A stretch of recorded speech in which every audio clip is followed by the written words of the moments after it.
at Recreation Park in Healdsburg, where tonight we bring you the California Collegiate League.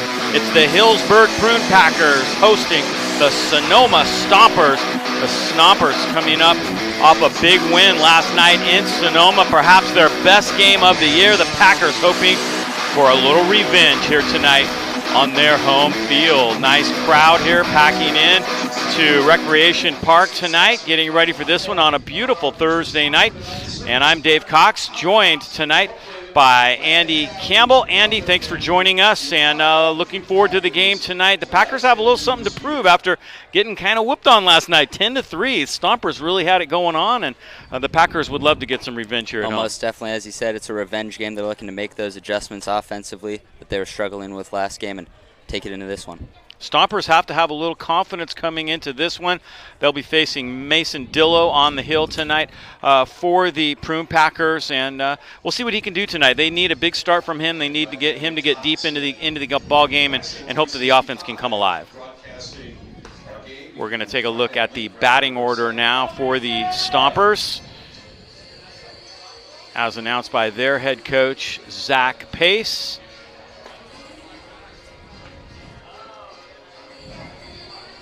And tonight they will look a little something like this.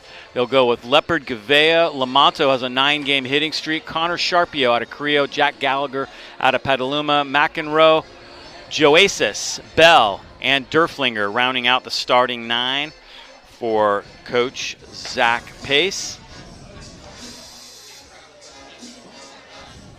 As I mentioned, Mason Dillo will be on the night for the Packers on the hill.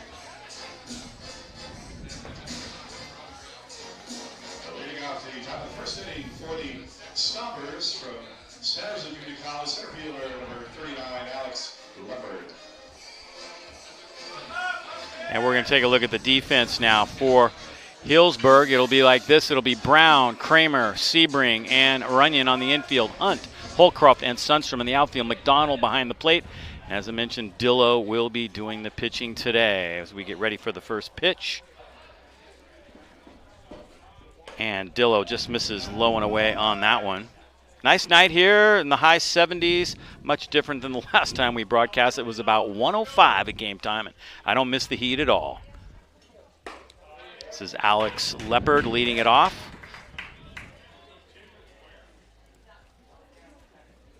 As you mentioned, it's important here for Dillo to get ahead in these counts early, try to keep a low pitch count as they try to get as many innings from him as they can, as this one's in for strike 2.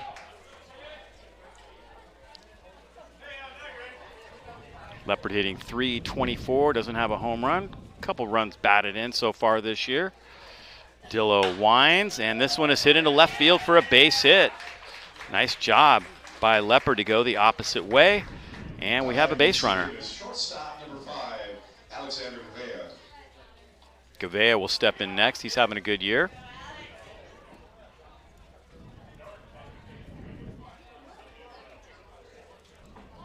Alex Gavea, the shortstop for this squad. Stompers draw really well at home. The Packers do the same. So these two teams probably two of the tops in attendance in the CCL this year. And it's a nice little local rivalry. North County, East County. As Dillo throws this one just a little bit high. Well, certainly, as you mentioned there, Packers very happy to play against a home crowd. Only one recorded loss this year at the Berg. Yeah, currently the Packers in first place in the CCL. We'll take a look at the standings here a little bit later. Pops the bunt up, and that one goes straight back foul, out of play.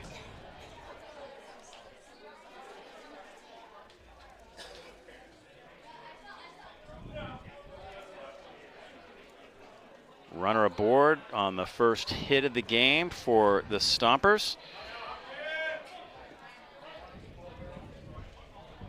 Gavea sitting with a 1-1 count, just underway from Healdsburg. Dillo out of the stretch, and that's a strike right at the knees. Good, solid fastball. Dillo's got great heat on the mound, great control of all of his pitches. Kind of a moderate lead over there at first base. Still hasn't thrown over. There's a curveball. A little slow to get to. We'll see if they can turn it. And they do. Very nicely. The Packers erase the first base runner on a 6-4-3 double play started by Sebring, Kramer, and then Brown.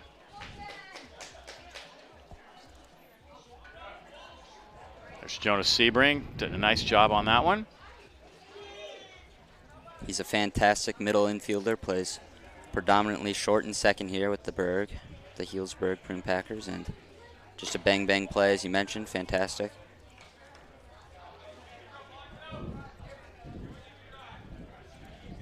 I didn't think they were going to be able to turn it. Here it is. It was hit a little slowly,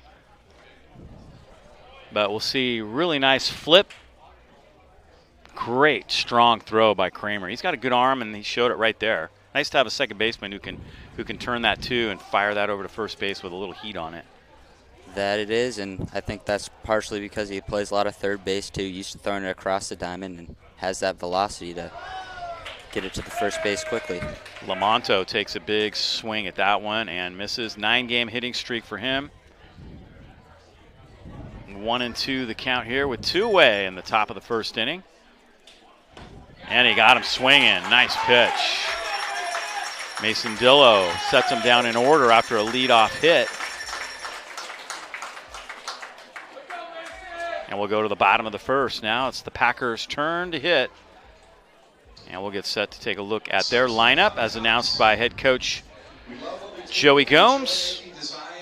I'm sure he wasn't too pleased last night. The fact that they let the Stompers kind of get the better of them. But, you know, hoping to come back strong here tonight.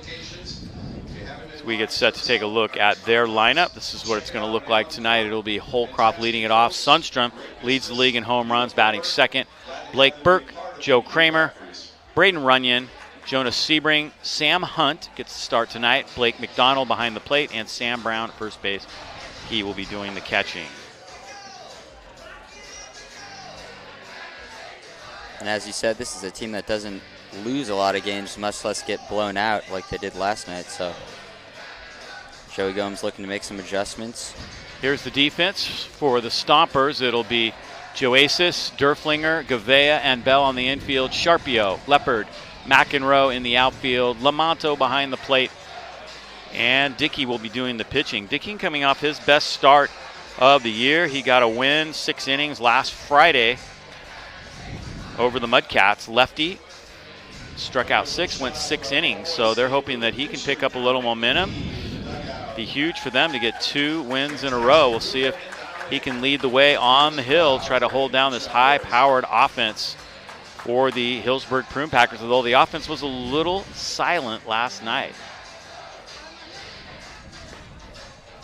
Here's Kyle Dickey's numbers. He's out of Texas A&M. 2.70 ERA, only walked 1 batter in 13 1/3 innings. So he gets the ball in play, lets his defense do the thing, and we'll see if he can hold down the Packers tonight.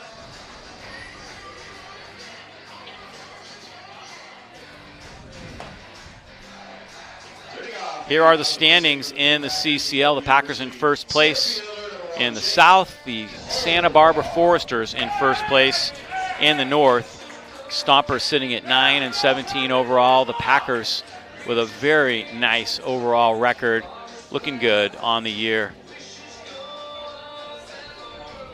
As the leadoff man, Holcroft steps in. Prototypical leadoff hitter, has done a nice job setting the table for this team. Very consistent batter. And Joey Gomes has faith in him. Lefty versus lefty, doesn't switch him out. So on a 14-game hitting streak right now. Most of that was done towards the bottom of the order. He was hovering around the 8th hole for quite a bit of time. And last week, Gomes' approach seemed to be, if it ain't broke, don't fix it. But now electing to bring him back to the leadoff role. Hitting over 400 on the year. Among the league leaders in the CCL. Curveball fouled straight back.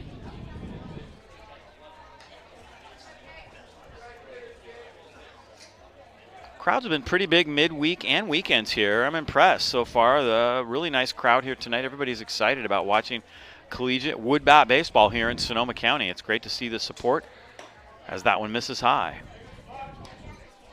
Expecting a really big crowd here on the 23rd. They're playing the Stompers. It's on a Saturday, and they're expecting to sell out. They're expecting to fill the bleachers and maybe even out in the outfield bleachers too. To first base. Nice job staying down on that one is the first baseman, Joasis. One away. And Jared Sundstrom will be next. Sundo having a great year. Leads the league in home runs with 8.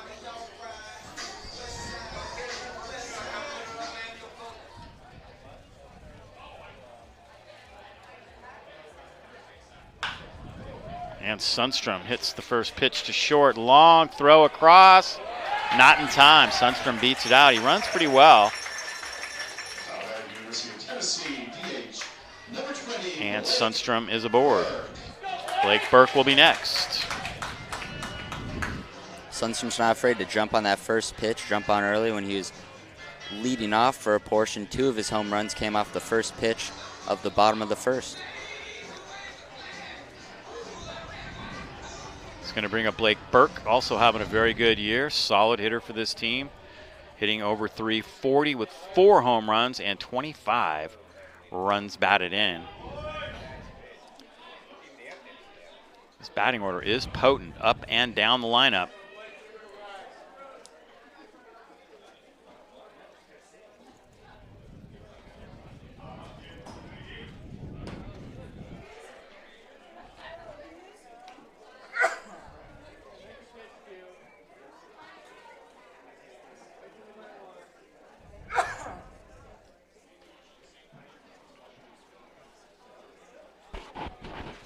So first base runner of the day for the Prune Packers. Again, lefty versus lefty. Joey Gomes not one of those guys that likes to platoon guys, get the righty in there against the lefty. Has faith in his left-handed hitters. Dickey delivers that one high. It's a ball. So 2 aboard. Here comes Joe Kramer, another guy swinging a very hot bat for this Prune Packers team.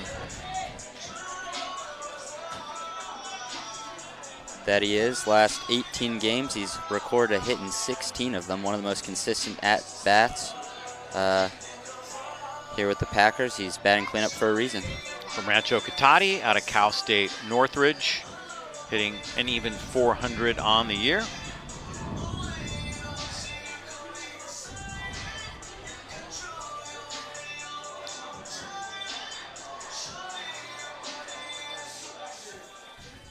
Two on, 1 out for the Pack. Kyle Dickey, the left-hander, looks back at second, delivers to the plate, and Kramer swings and misses. Nice change-up. That's really his bread and butter pitch. He's got a very good change. And he got Kramer way out front on that first pitch.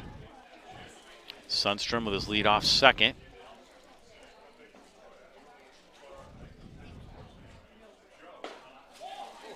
That one just misses.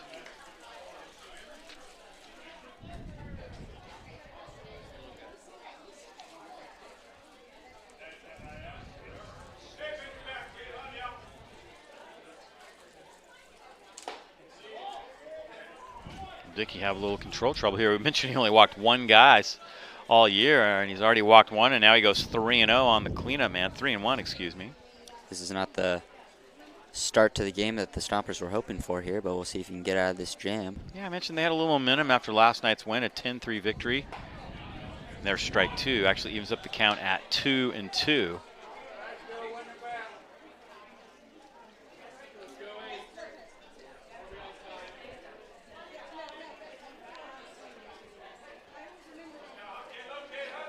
Infield playing Kramer pretty much straight away, outfield as well. Kramer swings and misses. Nice changeup. Got him out front for the second out.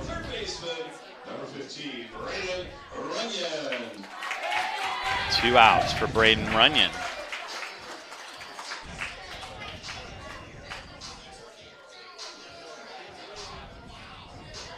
Runyon, the returning player of the year, 5 home runs, 20 runs batted in on the year, hitting .322 out of University of New Mexico. Had a home run the last time we were here. 2 guys on here for Runyon in the first. And he hits the first pitch to short. They're going to go to third and get the lead runner Sundstrom on that, on a nice play by Gavea to retire the side. So Dickey gets out of a little jam there. And we'll head to the top of the second inning. Teams even with 1 hit apiece. Once again, great to have Surface Art Countertops, our featured sponsor tonight. Thank you.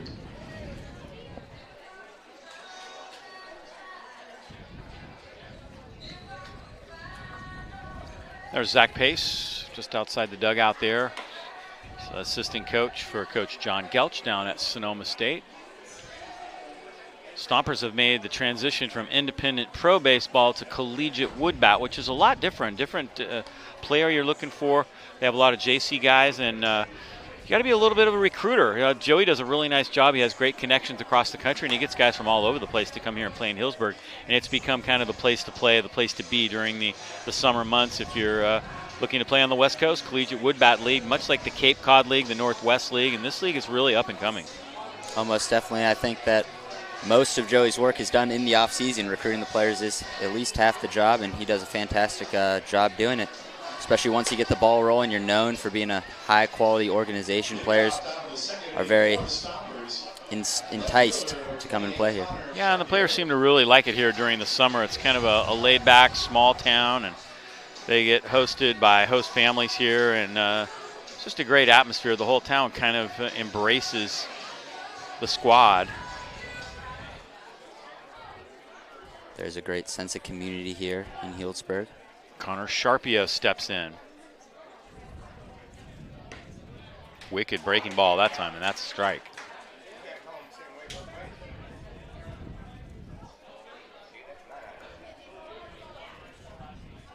Another breaking ball, slow roller, tough play, had to double clutch it, and his throw is a little bit high.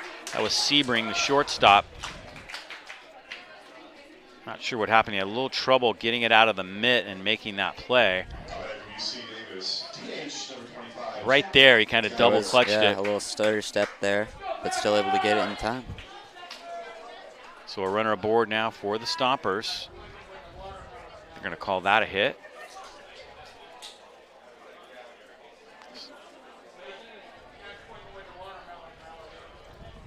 Jack Gallagher, who had a 3-run double for the Stompers last night.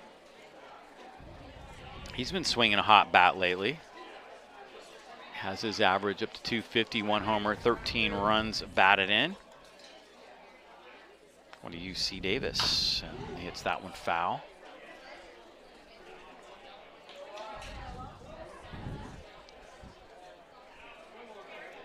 Gallagher out of Petaluma.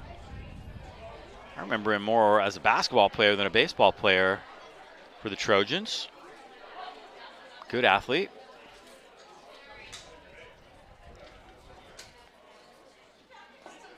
Way out front of that one. Got that slider working pretty nicely if he can control it. 0-2 here to Gallagher.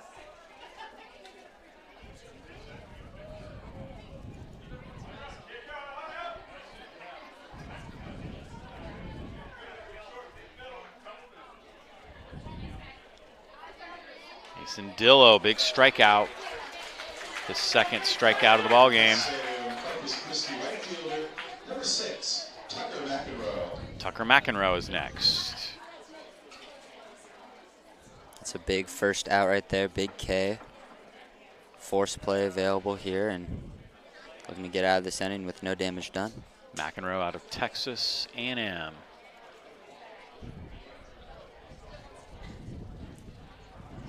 He's allowed the leadoff guy on both innings. This one's hit to short, could be a double play. Flip to Kramer, he turns it nicely. And it's a 6-4-3 double play. A little easier turn than the last time. This one was much harder hit. perfect flip. And the 6-4-3 retires the side. 11-10 in 7 innings, and the only complaints from the outfielders that they cannot find the ball once it gets up above the lights. First lights in a game, 1909 in Grand Rapids, Michigan.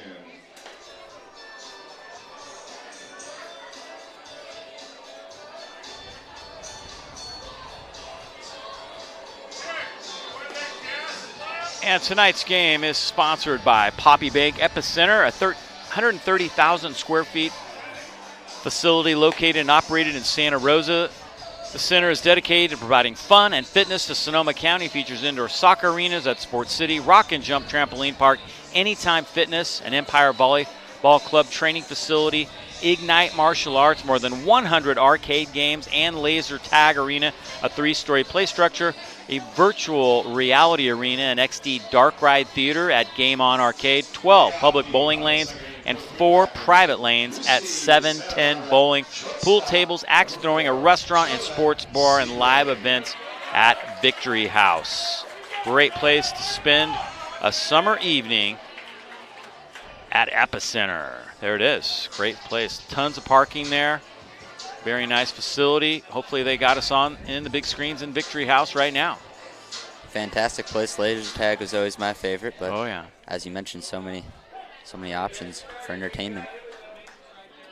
0-0 as we head to the bottom half of inning number 2.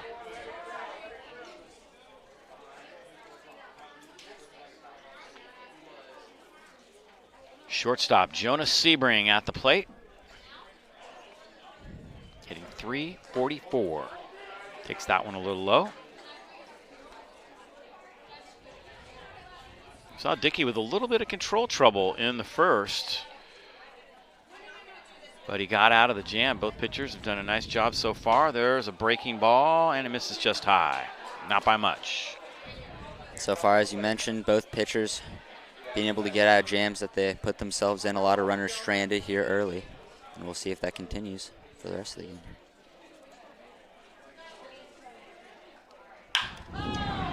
This one is hit well right to the shortstop. High throw, but he got it there, and there's the out. One away.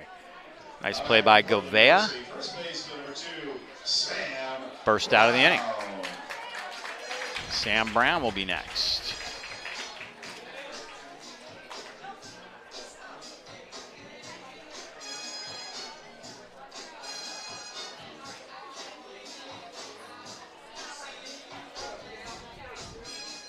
Sam Brown with a little cold streak as of late.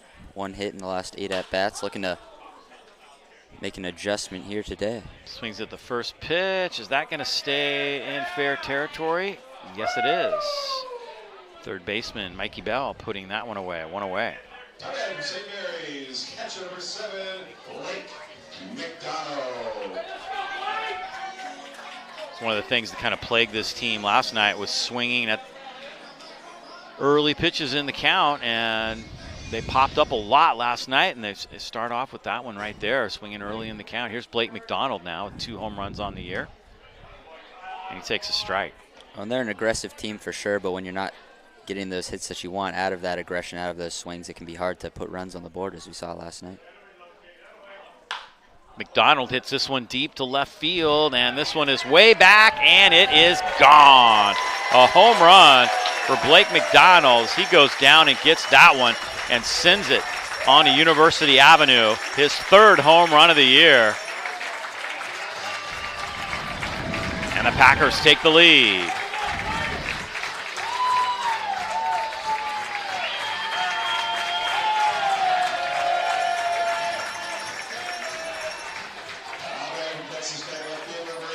Hey, if you're going to swing at a pitch early in the count, get something you can handle. He certainly did right there. That he did. That's the type of early in count productivity you were just talking about that they were looking to change compared to last game, and that great pull power from McDonald in the 8-hole there, able to get the job done. Sam Hunt is next.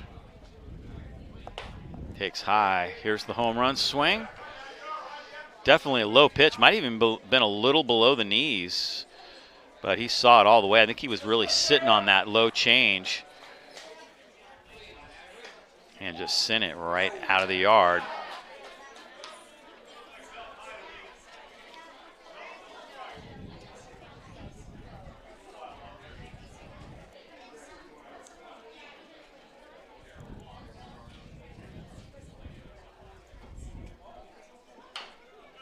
Hunt fouls that one off. Hunt's been sort of an interesting developing player here.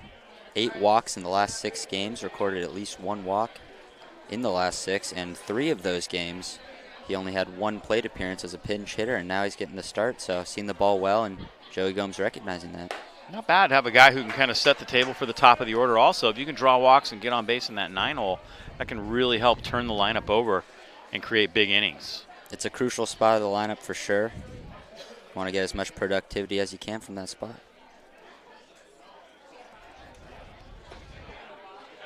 And that's a strike. Just barely nipped that outside corner. Count runs full now to 3-2. Hunt was kind of headed down to first base. Out of Texas Tech. Pops that one up. Govea calls for it at short, and he has it. But Blake McDonald with the big fly gives the Packers the lead, goes down and gets that one, sends it out on to University Avenue. 1-0 ball game. Dick Bogarski, who's been here a long time, the voice of Healdsburg sports, does a tremendous job. Really appreciate him and everything he's done for the community here as we head to the top of the 3rd inning.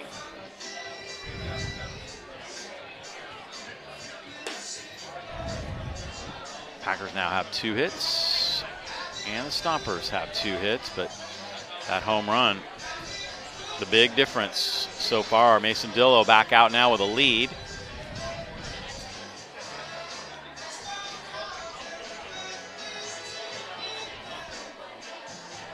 Crowd continuing to grow, and Worst was here doing the burgers and the sausage.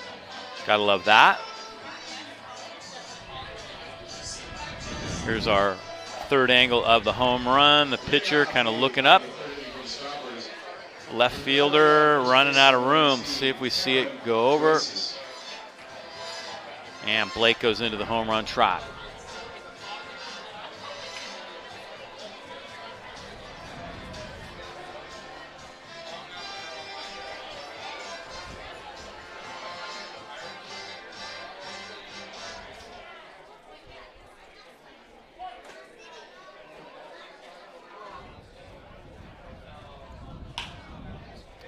First pitch swinging, popped up. Who's going to call for it? Blake McDonald can't quite get it. A couple other guys in the area. Runyon was coming in from 3rd. He let it go.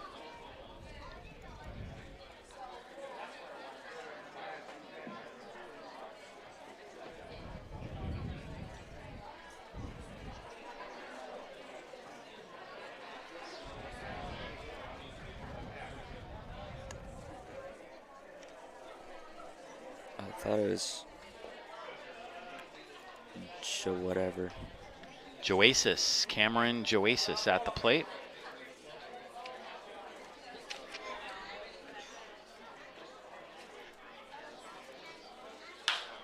And he hits one well to left field, and that one's going way back. Hunt looking up. He's got room, and he makes the catch at the wall. Sam Hunt did a nice job finding the fence that time. Zach Pace saying, come on, there's got out. That one's got to leave for us too. Feels like just a couple feet away from where McDonald's got, just over the fence, and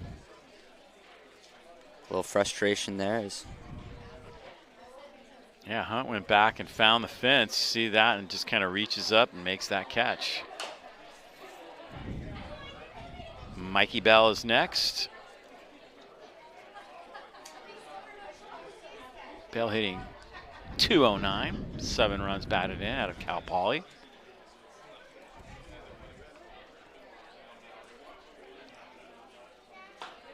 Breaking ball. Bell kind of ducking out of the way of that one. It just missed inside. Off the release, I don't blame him for turning his back there, but still almost finding the zone. Great breaking ball. Yeah, did he hold up? No, he didn't. 1-2. That slider's working really well. Hitters are having a tough time picking it up.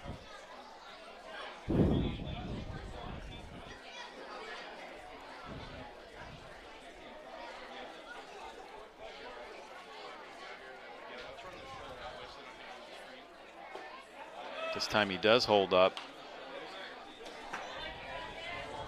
Tempting pitch, but see if the hitters make an adjustment. Yeah, not a bad 1-2 pitch there, but not able to find the zone, at least the umpire's zone. 2-2, misses low. 3-2.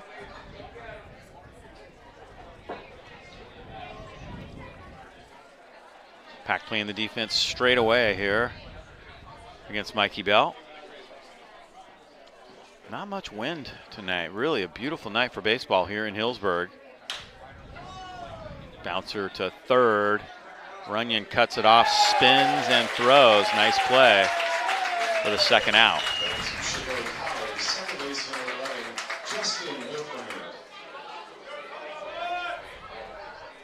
Wasn't sure if he was going to try to cut this one off or not and let it go to the shortstop, but I think he made the right decision. You try to get that third baseman to get anything they can cut off, and you see he had to make the little spin move to make the play, but that's a nice job. Fantastic athleticism there from Runyon. You know, he's bounced around many positions, but third is his preferred. To second base, put away nicely by Kramer, and the side is retired. Quick 1-2-3 inning for Mason Dillo. He gets back to the inning, holding on to that 1-0 lead.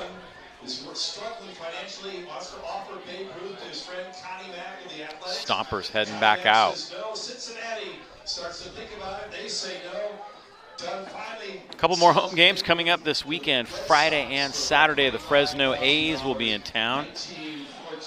Looking forward to those. So if you get a chance, come on up to Healdsburg's Recreation Park and enjoy some baseball this weekend. The weather should be nice.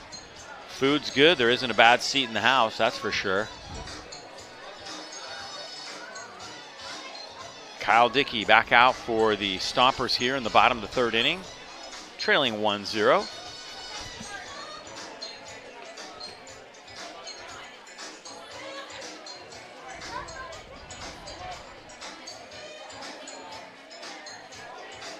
I'm impressed. Thursday night in Healdsburg, and they're packing them in tonight. The fans here in Healdsburg are always excited to see our boys play. And how could you not be? Just a fantastic team, great offense, and always exciting to watch. Back to the top of the order, Holcroft.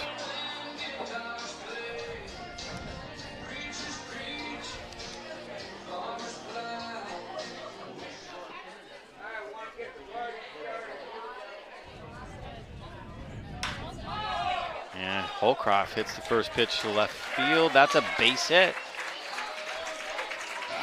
Not a problem. Holcroft singles start the inning. Here's the swing. Just great tracking to the ball. He's a great contact hitter and not afraid to go opposite field just as he sees there, and able to get a runner on early here in the bottom of the third for the Packers. Jared Sundstrom at the plate now. He'll be at UC Santa Barbara next year, and Sundstrom hits one deep to center field, going way back toward the scoreboard and pulling it in as Leopard, the center fielder. He had to go a long way for that one. Throw back to first, and Holcroft scrambles back to the base. Both guys hitting the first pitch.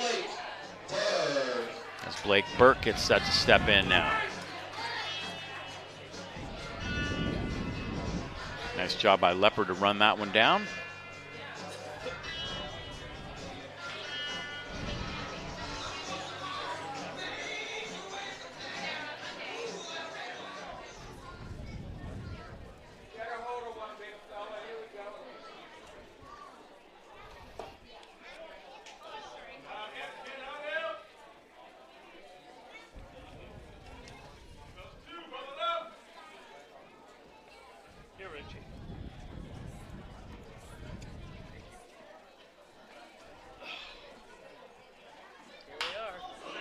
And Burke hits one to second, could be two. Gavea turns it nicely. Dufflinger with a really nice feed from a long way. And that is a double play. Swinging at that first pitch again. Man, Packers are really getting into the habit of swinging early in the count. Noting Joe Ryan facing Andrew Wong, a couple of Prune Packers from days gone by. They're an aggressive team, but, you know, as we've mentioned, when you're not getting the hits out of that contact early, you're not going to get many runs, and you're not really putting a lot of pressure on the pitcher there. Moving along to the top of the fourth inning now. Still 1-0 Healdsburg. Mason Dillo back out. So far, pretty good start for Dillo. They were really looking for a solid start after the loss last night, and so far he has done the job. So far, so good for Dillo. It's always nice to be a Packers pitcher. You're usually on the mound with a lead, and so that can make a lot of guys a little bit more comfortable up there, you know, finding their zone and have that confidence that their offense is there to back them up. Yeah, their offense has been huge this year, although last night, not the case. Really nice pitching last night from the Stompers, and they really shut them down. Again, it was probably the best game of the year for Sonoma. Zach Garcia out of Texas A&M Corpus Christi, who was the starting pitcher last night, did a really nice job holding the Packers in check. He got a few strikeouts, and their offense came alive.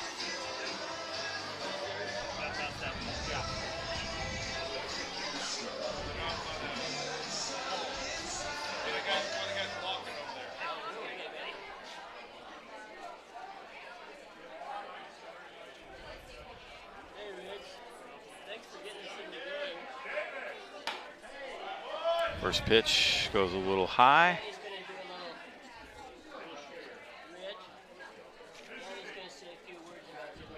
Alex Leopard stepping in.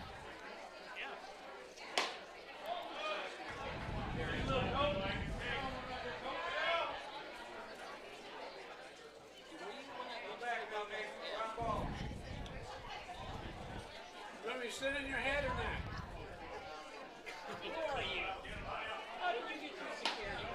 And Leopard takes a strike, 2-1. Dillo continues to find the zone. Been very consistent so far up on the mound. 3-1.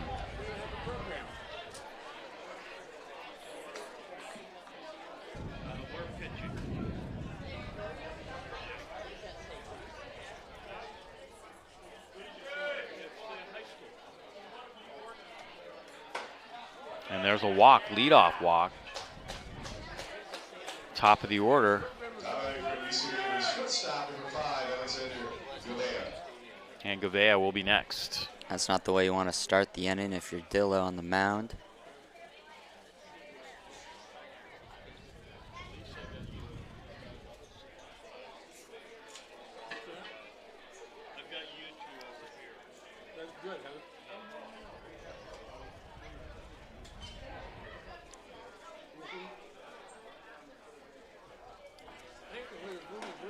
Gavea showing bunt, pulls back.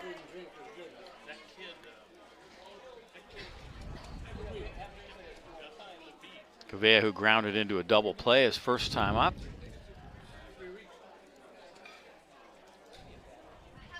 Runner aboard. And Dillo, man, nice stop by McDonald. He picked that one clean. I'm not sure how. It was definitely a one hopper. McDonald is a great brick wall back there behind the dish. Not that control is usually an issue for Packers pitchers, but it's nice to have that when there's the occasional wild pitch in the dirt. 2-0 to Gavea with a runner on and no outs. This one's bounced foul, 2-1.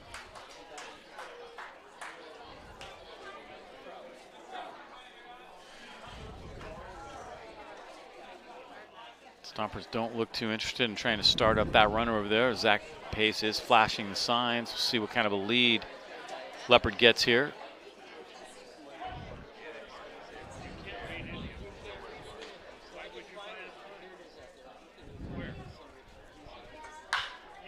This one's bounced foul, 2-2.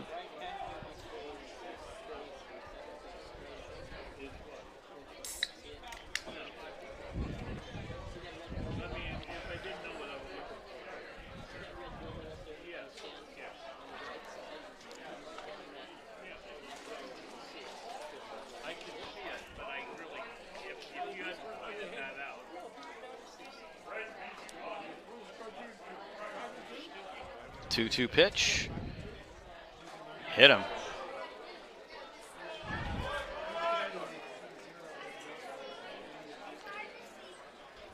No outs, 2 on now for the Stompers. Blake McDonald's going to go out and try to settle Dillo down a little bit. As Lamonto steps in now. Lamonto, a guy who's been swinging hot bat. He's got a 9-game hitting streak coming into tonight.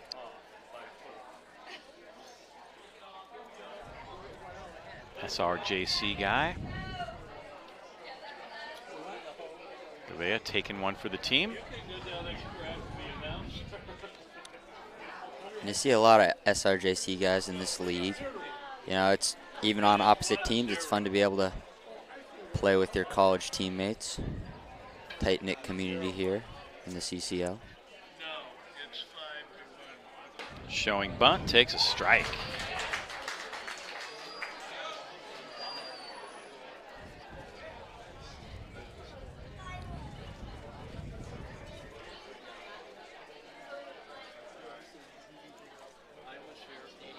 Two on here for the Stompers. 1-1 now. And that consistency we're seeing in the first 3 innings has started to drift away from Dillo here. He's having trouble finding the zone, finding that release.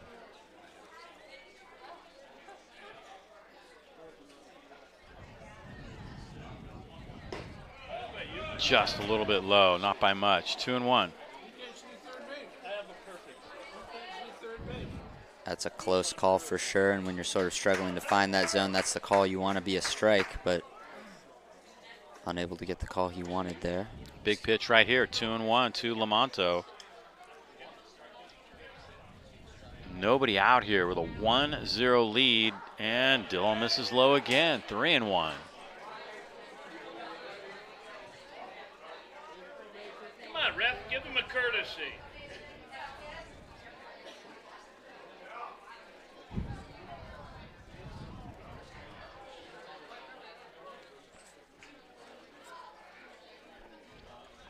Three-one pitch fouled off. He took a big rip at that one. Kind of knew he was getting a fastball. 3-1. Just got it off the end of the bat. That was a good location. Couldn't do much with it on that outside part of the plate. So we'll go the distance here. 3-2 to Lamonto.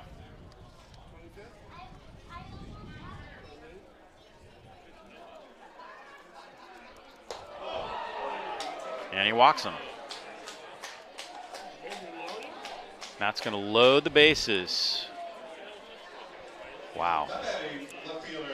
Loaded the bases, mind you, with no hits from the Sonoma Stompers here, as Dillo has been just struggling to find the zone. 2 walks and a hit by pitch early in this 4th inning. Connor Sharpio will step in.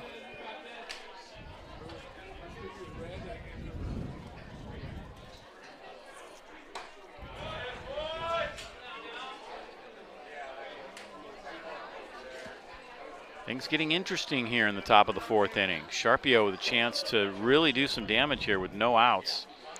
And the bag's packed for the Stompers. That one's way high. Runners are not going to try it. McDonald got a really good jump on that one. It tipped off his mitt high onto the backstop. No damage done, but it is going to prompt a visit from the Prune Packers dugout.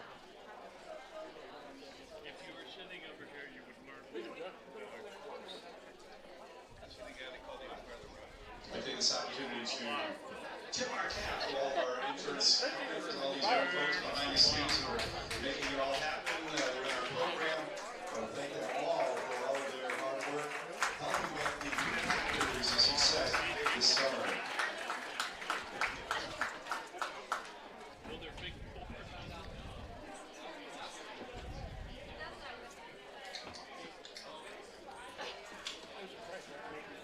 See if Dillo can settle down. Trouble brewing here for the Packers with the bases loaded, no outs. Sharpio sitting at a 2-0 count. Great situation that you'd want your cleanup hitter to be in here. Bases loaded, no outs, and a great hitter's count. And there's a strike.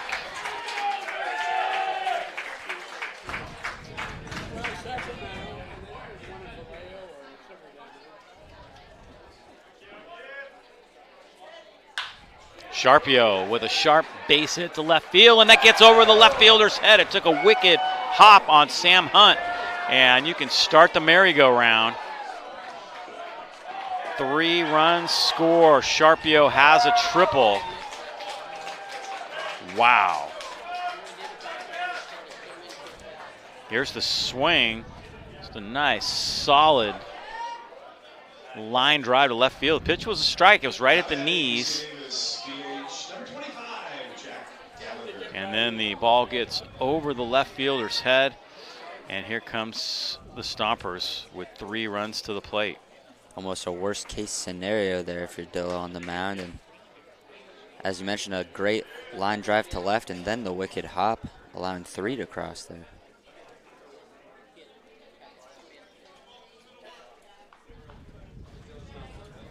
We'll take a look at that hop.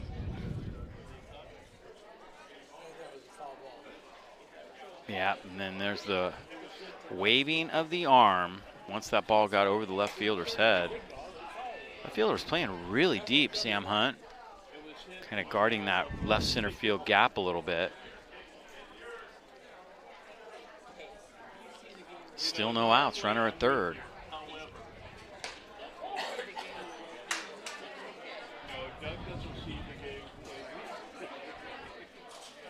Jack Gallagher at the plate now for the Stompers. Had a strikeout in his previous at-bat, now with an opportunity to drive in a run, maybe. Yeah, must have contact here in this situation.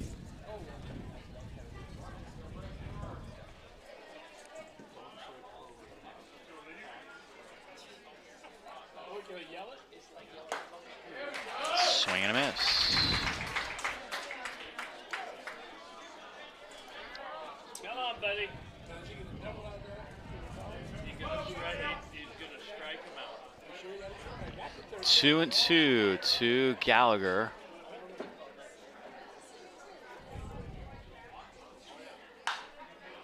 Foul that one straight back.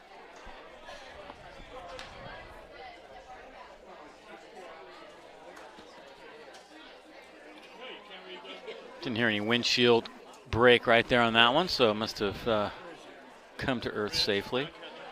Who pays for all the baseballs? None of the teams? That one's high. Full count.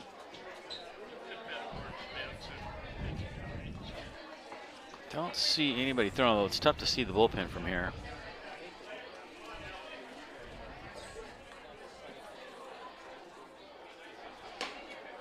And another walk.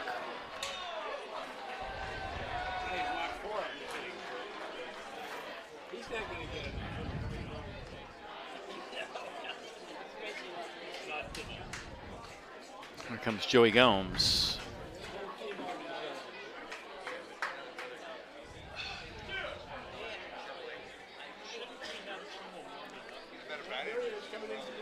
And we are going to get a new pitcher.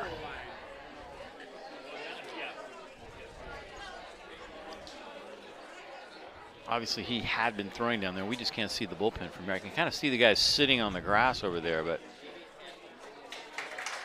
so Mason Dillo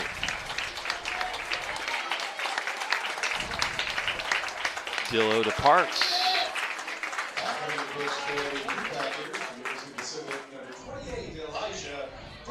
Elijah Birdsong will come in now to pitch. You know, Dillo with a great start to this outing. 3 shutout innings, 2 strikeouts, but all the struggles really began here at the top of the 4th with 3 walks, a hit by pitch, and 3 runs with that bases clearing triple. I think it was time to get a fresh face there on the mound for the Packers. Birdsong out of the University of Pacific, 3.0 ERA, hasn't figured in a decision so far this year. Does have 16 strikeouts, however, in just 12 innings of work. Not bad.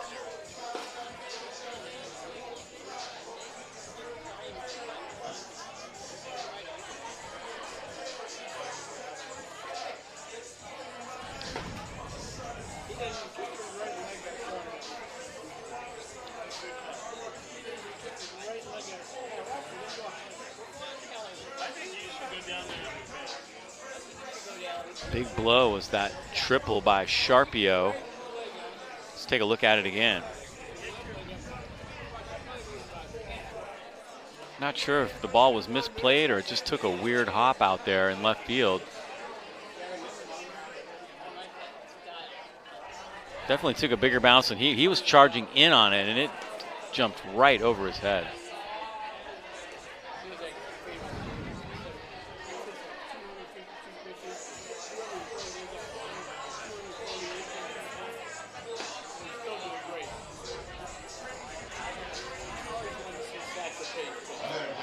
So Birdsong comes on in relief. McEnroe will be the hitter for the Stompers.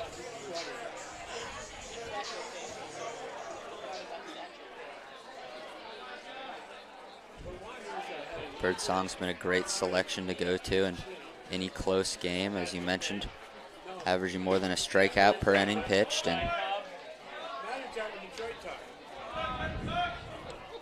just a great relief option. The Packers do have a very deep bullpen, as many of the players in the bullpen start at their college, so they can go extend those innings and get a lot of stamina from these guys, and which is good to have when your starter only goes 3 innings. Nice fastball. Good velocity from Birdsong. He'll bring it up there, humping it up low 90s.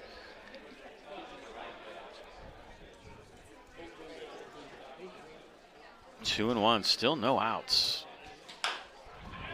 Chopper, nice scoop. They'll get the lead runner, and that is all.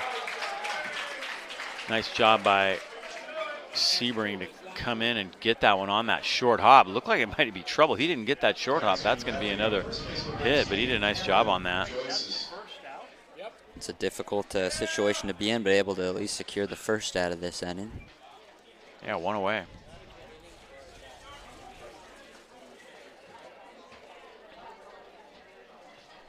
Joasis is next.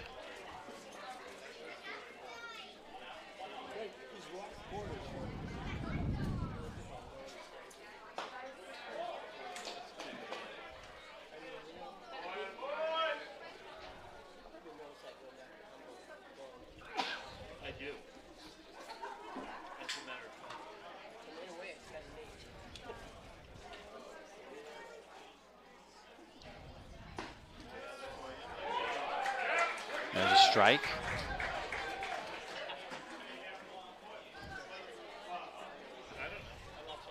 One out, one on for Cameron Joasis out of University of Nevada. Flew out his first time up. Nice pitch.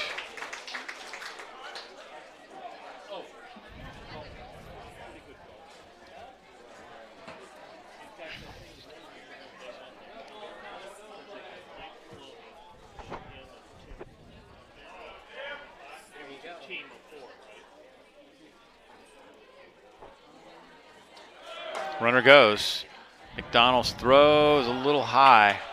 Pitch was up. Batter did a nice job kind of making it tough for him. Let's check out the jump. offline throw here. Kramer had to come across his body just to put a glove on it, and so he didn't have enough time to put the tag before the runner was able to slide in there.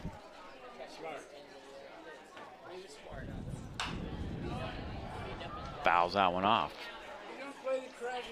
2-2. Takes the double play out of the equation.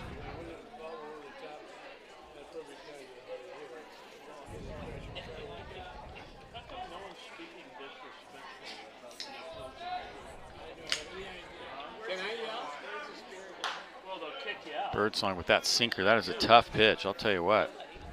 Runs it right in on the hitter's hands.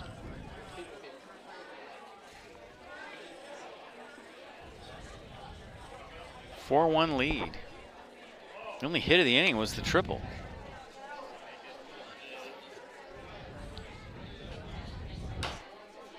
Bouncer, that's going to trickle into the dugout. Hard to win games when you're, as you mentioned, only one hit in this inning. With 4 runs given, you're giving them these runs. You're not making them earn these opportunities. And we'll see if the Packers can still catch up and make some adjustments on the mound. That one's bounced foul. Get in a little earlier, 2-1. 2-2 the count here to Cameron Joasis.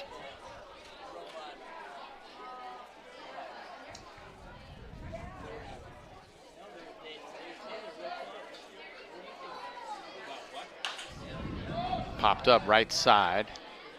McDonald near the dugout, and he stays with it and makes the catch. Nice play. Wow. Crowd appreciates that. Second out. High pitch count at bat there, but Birdsong able to win the battle. Ball just had all kinds of spin on it. McDonald retreats back, kept retreating, and ended up having to dive for it. It's been the second close encounter he's had, but this time able to get a glove on it. 2 outs.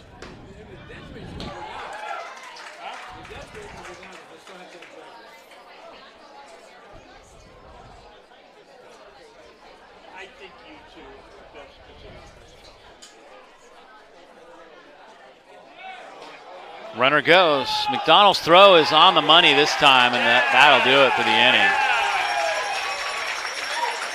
Nailed him at third. Not even close. See him coming in here. That throw is just right there. Right on the money, right to the glove, and when you're seeing an offline throw early,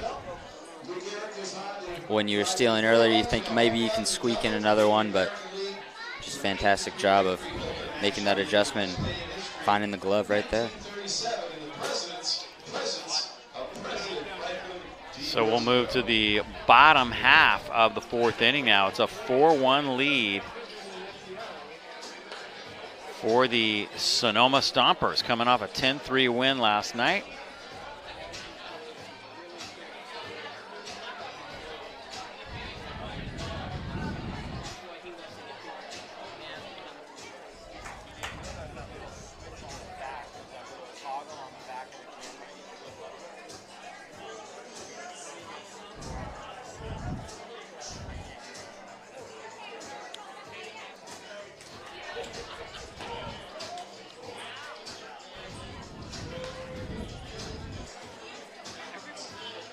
Packers now have to fight their way back in this one after a loss last night to this team. It's been seasons since they've had a back-to-back loss, and so, you know, that's in the back of their mind as well.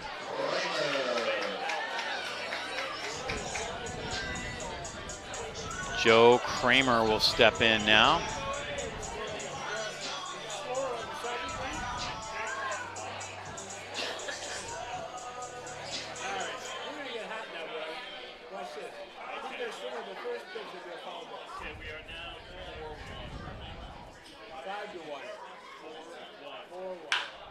Kramer hits the first pitch.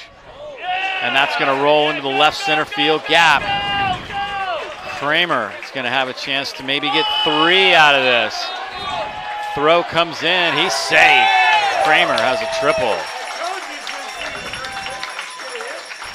Nice job. Kramer rips that one into left center field. Winds up at third base. And there's that aggression we've been talking about all game. This time being able to pay off for a triple. This is a hitter's ballpark, able to find that deep pocket right next to the ivy, right underneath the scoreboard there, and get that leadoff triple off the first pitch. Runyon will be next.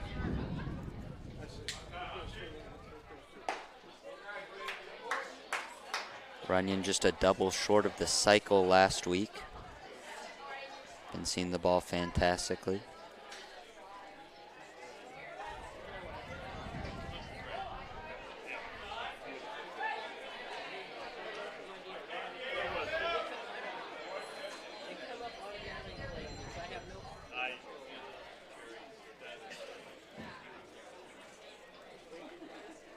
Runner at third, no outs here for the Pack.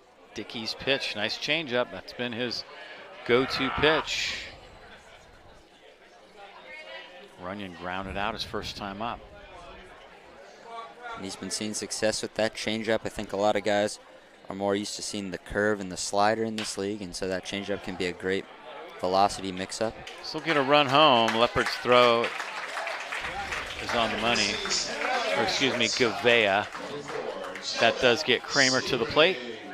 Runyon does the job. 4-2. It's an important run when you're trying to chip away the lead. Not doing too much with that ball, but doing just enough to get that run to cross. Is now up to bat, Jonas Sebring.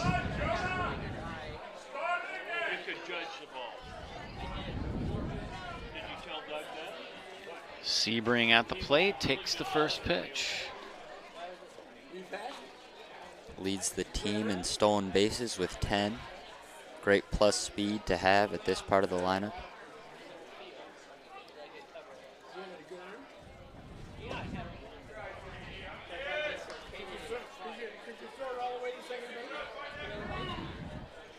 Sebring out of UC Santa Barbara. He'll be joined by Jared Sundstrom down there.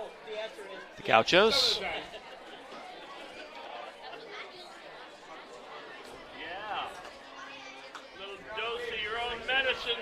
Count goes to 2-0.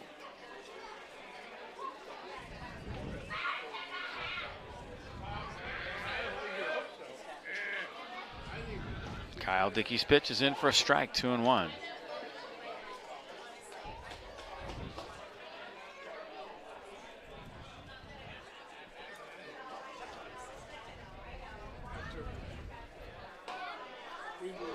Two and two.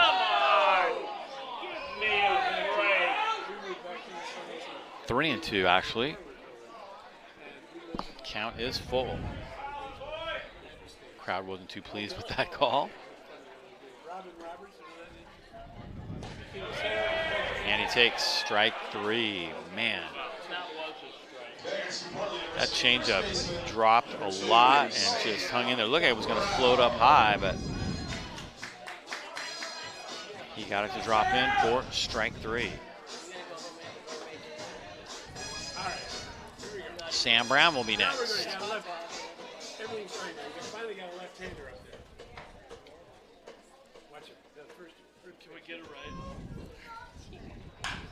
Brown hits first pitch deep to right field, way back and gone into the bleachers. Sam Brown makes it 4-3. Certainly one way to snap out of a cold streak there. Contributing with a solo shot here in the bottom of the 4th. Now Stompers, 4-3. Brown turned on that one very nicely. Sent it out of here. Let's take a look at the swing. Right fielder knew it. And Brown knew it too, so he goes into the trot.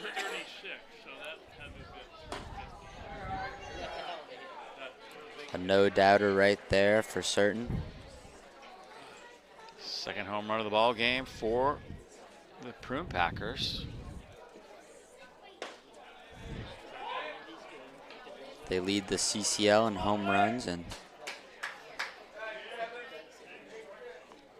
there's another one to add to the list. Definitely got the barrel on that one.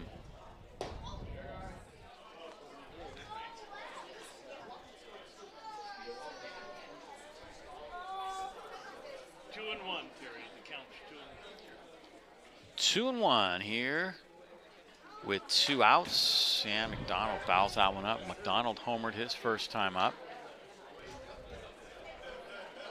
That one went out to left field.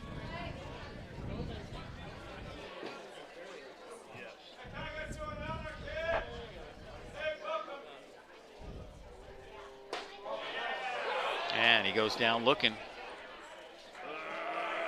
Couple of strikeouts in the inning.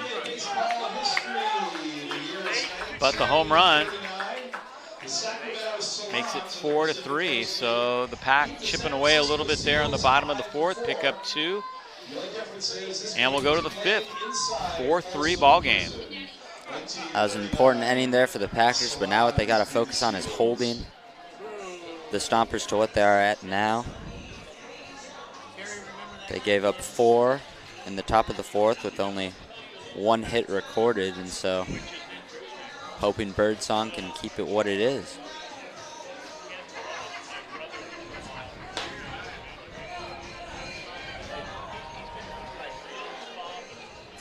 Reminder once again, tonight's game sponsored by Poppy Bank Epicenter. Poppy Bank Epicenter is a 130,000 square foot locally owned and operated facility in Santa Rosa. The center is dedicated to providing fun and fitness to Sonoma County. Features indoor soccer arenas at Sports City, Rock and Jump Trampoline Park, Anytime Fitness, an Empire Volleyball Club training facility, Ignite Martial Arts, more than 100 arcade games, a laser tag arena, a 3-story play structure, a virtual reality arena, and XD Dark Ride Theater at Game On Arcade, 12 public bowling lanes, and 4 private lanes at 710 bowling, pool tables, axe throwing, a restaurant and sports bar, and live events venue at Victory House. It's all at Epicenter, Poppy Bank Epicenter. Make sure you get by there soon. Great place for family fun here in Sonoma County. Appreciate them sponsoring tonight's game here between the Stompers and the Packers. 4-3 ball game as we move along. Top of the 5th inning. Birdsong looking to get a shutdown inning as the Prune Packers picked up a little momentum, but he hits the first batter, Gallagher. Runner aboard for the Stompers. That'll bring up Justin Derflinger.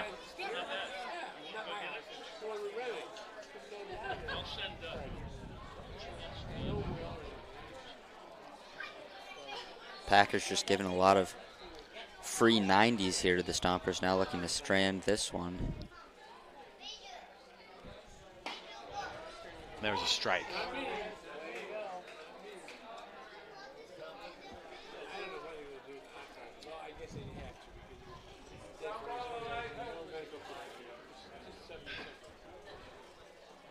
Birdsong looking over at Gallagher. The Stompers were a little more aggressive on the base paths last inning. Tried to check a swing, could not.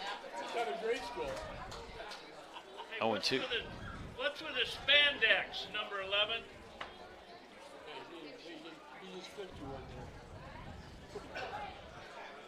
They can't say that. He just did. He couldn't raise the figure. And he swings and misses.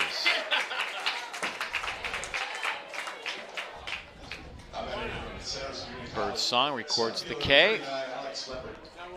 That'll bring up Alex Leopard. We know he's a strikeout pitcher. He's looking to continue this strikeout momentum here, and as he's now facing the top of the order.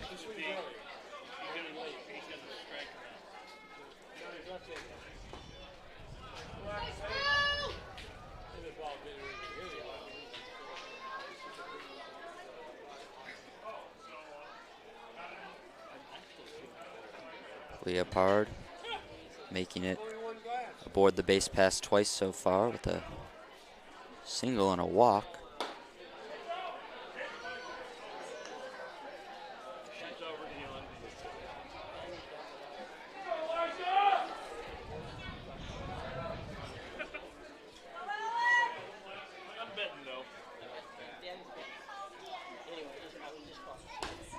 Oh, he misses outside.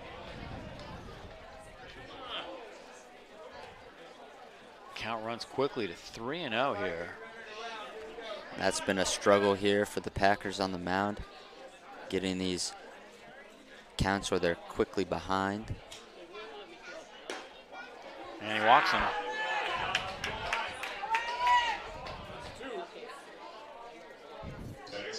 Shortstop number 5, Alex Gavea will be next.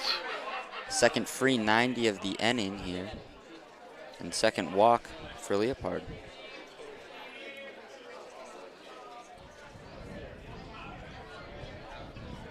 Easy out.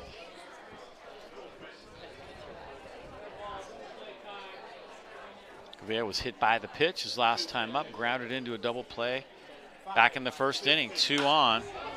That one is not going to get through. Nice play by the shortstop, Sebring. And he gets the lead runner. Terrific play. The crowd loves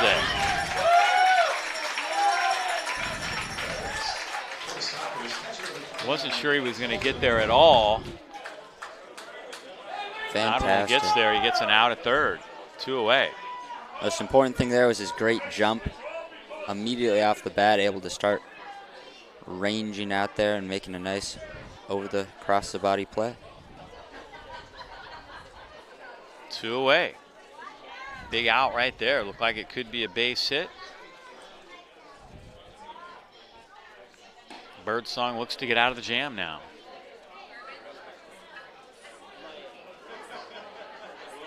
Colton Lamonto.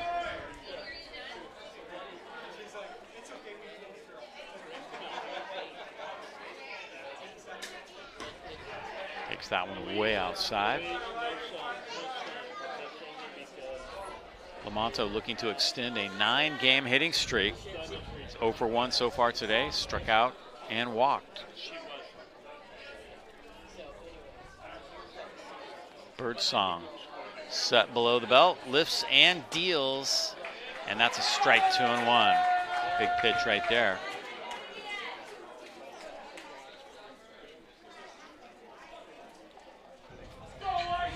Birdsong looking to get the Prune Packers back to the dugout, down by 1. 3-1.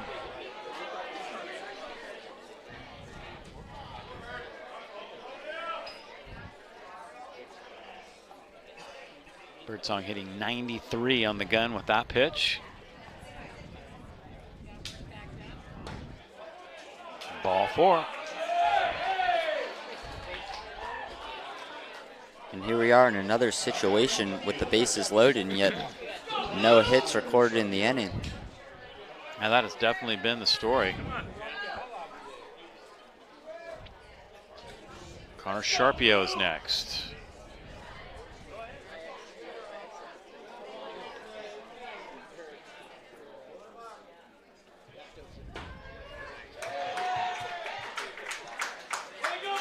There's a strike to Sharpio. Sharpio with another opportunity here to clear the bases after his triple in the 4th.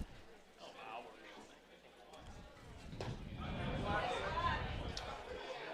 on, strike him out. Come on, buddy. Yeah, Kenny and I. 1 and 2. Nice pitch right there.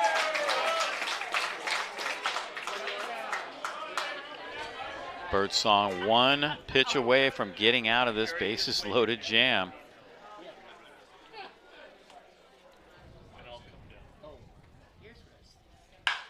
Sharpio to center field, and Holcroft has it.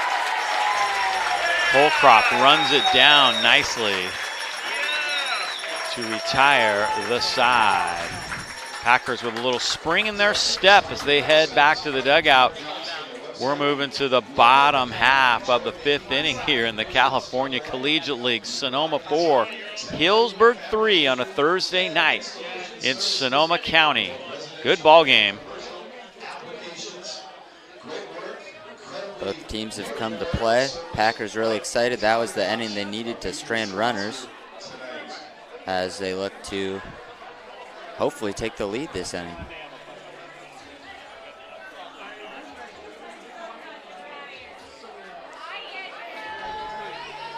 Little momentum for the Prune Packers now. We'll see as Dickey comes back out here.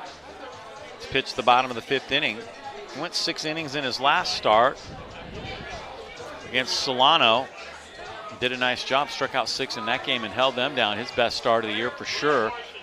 Trying to back that up right now. If he can get through at least one more inning with the lead, he will have done his job. Most certainly.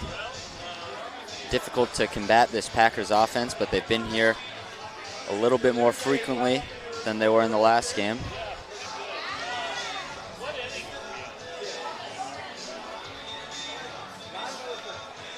Sam Hunt due up.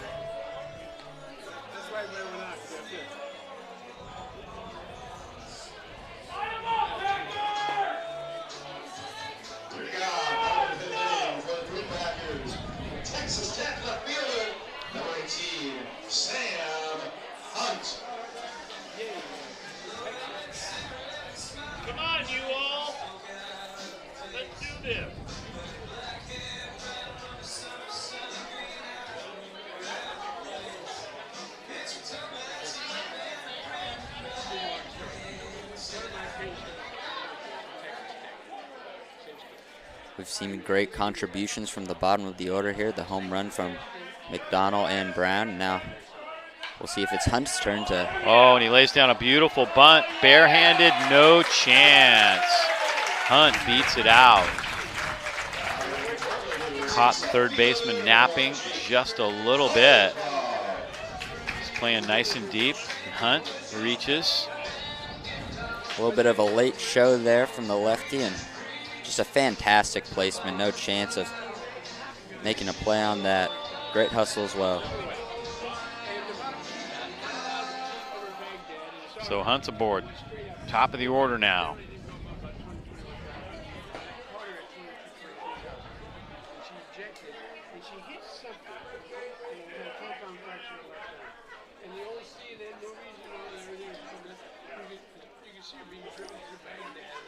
Jake Holcroft.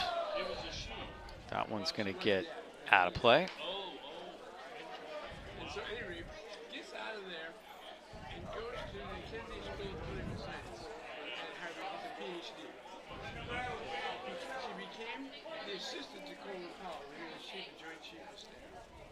Kyle Dickey's pitch looped down the left field line, and that's going to be a fair ball. Nothing fancy, but it is a base hit. That's how you get the job done. Second opposite field piece there from Holcroft this game. Let's take a look. And there you go, just tracking it. Yeah. Nice job. Great contact hitter, watches it as you see there in the replay. Tracks it all the way through the plate. Jared Sundstrom is next.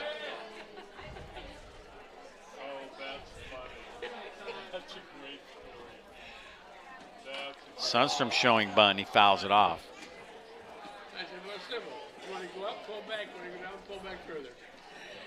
Hunt laid down a bunt to start off the game. We saw Holcroft try to show bunt early, and now here's the third Packer this inning, making some sort of an attempt to lay one down. There's the leaders in batting average. Sundstrom is among the leaders in home runs, fouls that one off. Would be a great time to extend that lead here. Sundstrom with 8 home runs atop the league.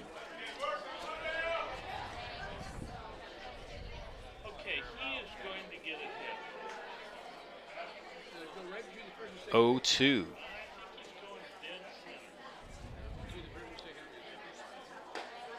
Takes that one off the plate. It's great patience there with an 0-2 count, still letting that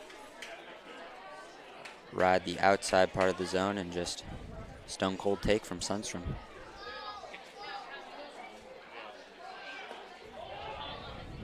Runner's trying to get to third, and he's out. Oh my goodness.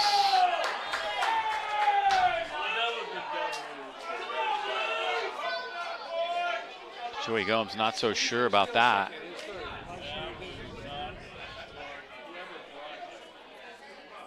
And with Holcroft still on first here, very different situation for the Packers. Backside runner didn't go, yeah. It's a huge out. 2-2 the count. Packers had a great opportunity to take the lead, but with Sundstrom still up. This runner's trying to go, and he's out at second. Wow, Lamonto throws out 2 base stealers in a row. See what the jump was like off the lefty here. Not bad. That throw is just right on the money. Derflinger applying the tag. Holcroft's got great plus speed and still able to get gunned. Sundstrom strikes out to end the inning. 2 on, no outs. Both runners caught stealing.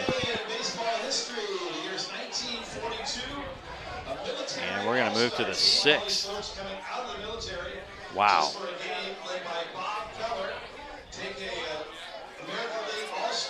Given the situation the Packers found themselves in, that's about worst case scenario. Oh, yeah. Yeah, considering Sundstrom was showing bunt early in the at-bat, didn't get it down, he fouled it off. Could have had runners at second and third, 1 out. Didn't happen. Both guys get thrown out stealing, and the Prune Packers come up empty as we move to the top of the 6th inning. Elijah Birdsong back out. See if he can keep it right there. That's his goal. It can be a little deflating for a team to have an inning end in such a sour note, but hopefully Birdsong doesn't take that with his approach on the mound.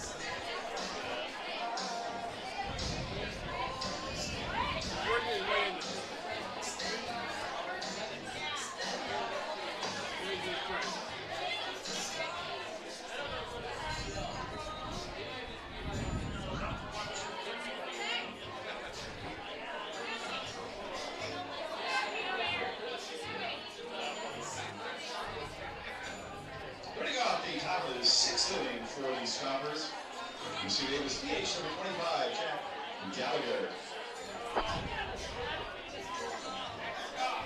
Correction. From University of Utah, number 17, Davis Kopp. Davis Kopp is going to pinch hit now for Zach Pace here. The Stompers are going to go to the bench. Let's move to the 6th inning.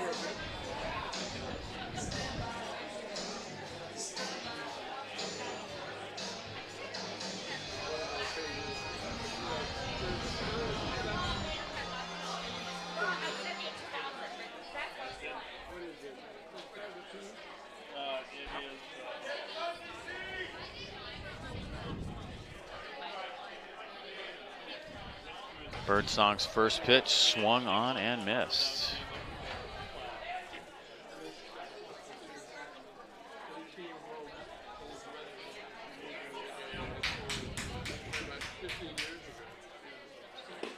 Swing and a miss again, 0-2.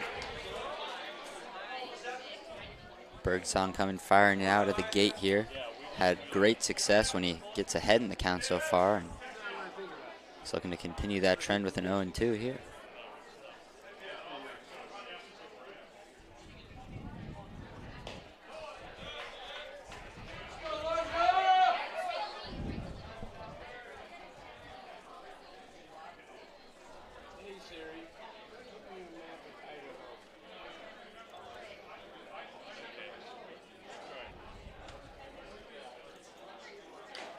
Cop fouls that one off, staying alive just barely. Seen a couple long balls in this game. Home run by Blake McDonald to left field. Sam Brown to right field.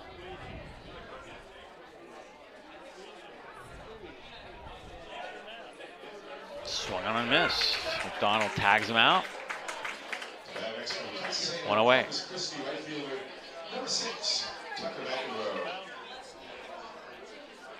Tucker McEnroe is next.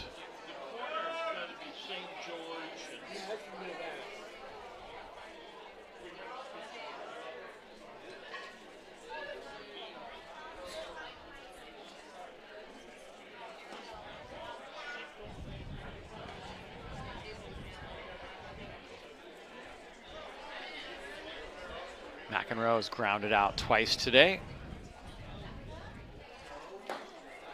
Good fastball, that's a strike.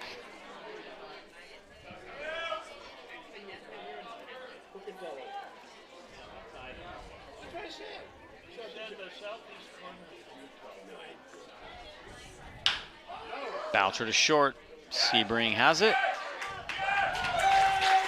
2 away.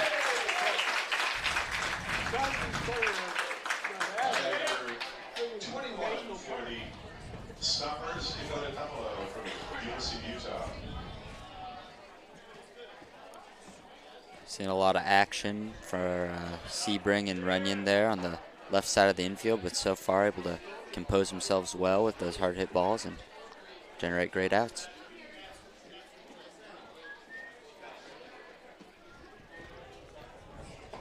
Swung on and missed. Big swing right there. So Birdsong really doing his job here in relief, holding the Stompers down. Promising start to the last inning as Joasis steps in.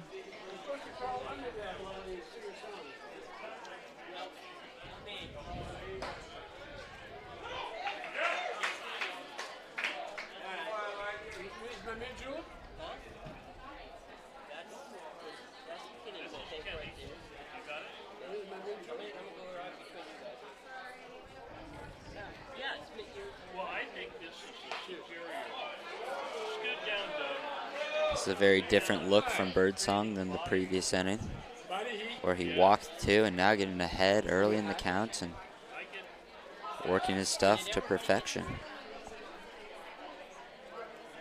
Joasis trying to keep the inning alive. Swung on and missed. Another strikeout to retire the side. So Birdsong gets a nice hand from the crowd as he gets the pack back in the dugout, heading to the bottom half of the 6th inning now, trailing by a run. To the open arms of our host families, many of these young collegiate athletes who play for the Prune Packers stay with our host families. Big tip of the cap and a great thank you to all of our host families. Thank you.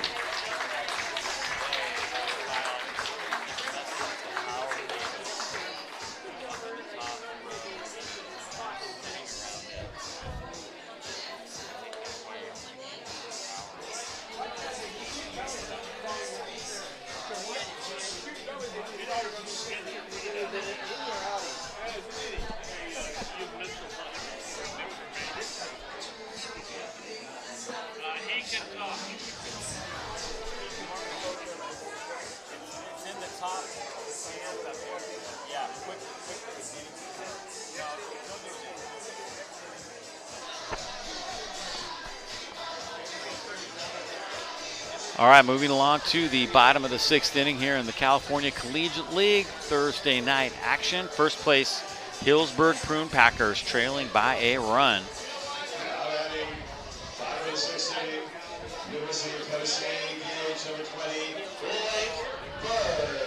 Blake Burke will step in.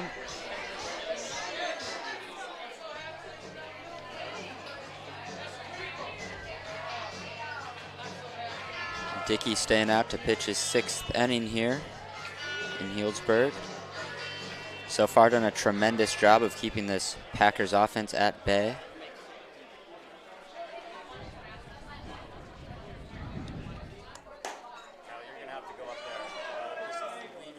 Kyle, and go up there, follow your power cords, and in the top row, stand right behind. behind. There's people leaning on him. Tell them to get away from it. There's a couple of girls up there sitting on it. It's up behind there. Go one more row in. Take a right now. Go all the way. Thinking about people might move him. You know, from Springfield, remember all this? Yeah, last year.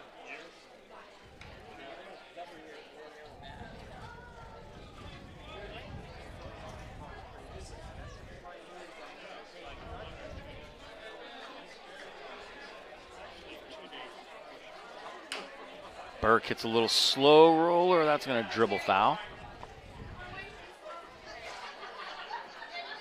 Joey Gomes usually opts to get a lot of heavy-hitting righties because of the shallow left field we have here in Healdsburg, but making an exception for the 19-year-old Blake Burke.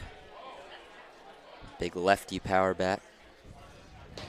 Yeah, Sam Brown didn't bother him. He hit a home run. One away. So you got the strikeout there. And Joe Kramer will step in now with one away.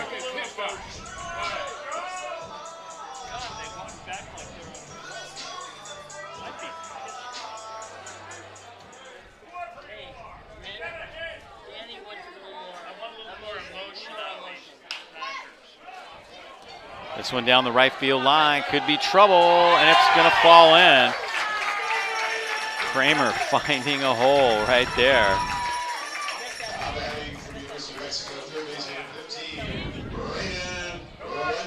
And Runyon will be next.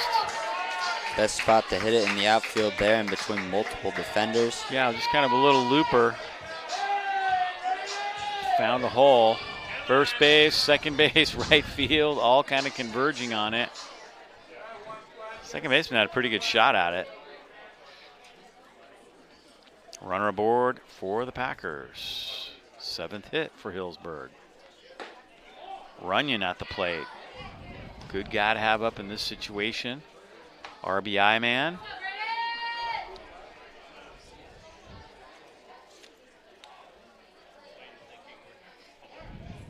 Pickoff maneuver there.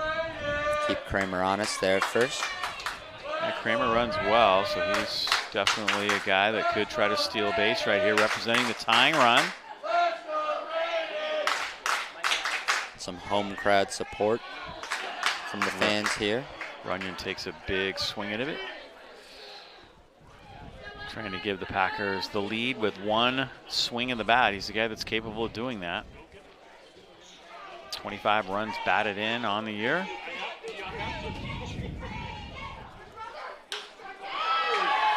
Hits that one to center field, playable.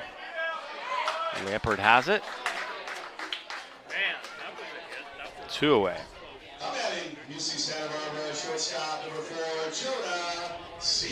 Jonah Sebring will be next.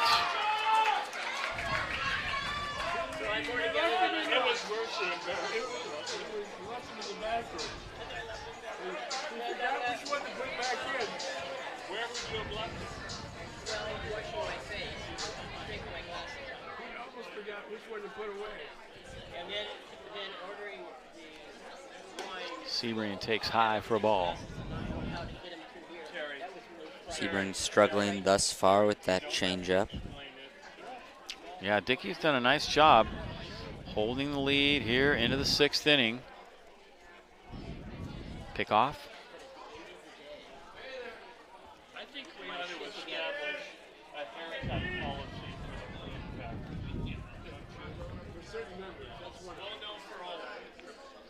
You can't do that. How about a million cut? No tattoos for a million cut. I think that would be popular. If you're going to get a tattoo, it's not good. You know, one of these wonderful going on old smoking on 60 years, because you have solid tattoos. Sebring takes a strike inside corner. 2-1. Some of our umpires here in the stands disagreed with that inside call, but it was close. It was right on the edge there. One of those contested pitches, sort of 50-50 calls. Sebring hits it well to left field, high and deep, and it's out of the yard. Sebring gives Healdsburg the lead with a big fly here in the bottom of the 6th inning.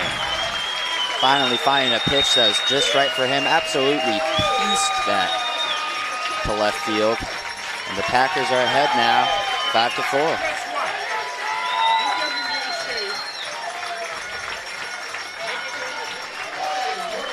Another one finds University Avenue here, and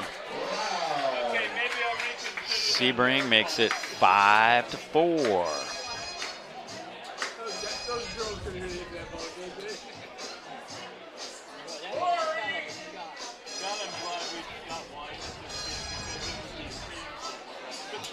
See if we see where this one got out of here. Yeah, Joey knew it. This kid is going to launch this all the way to the pitch right field. All the way to the pitch right field. Sam Brown homered earlier today. That he did, a home run apiece for the 6, 7, and 8 hitters. The bottom part of the order's just been contributing fantastically to this Packers offense.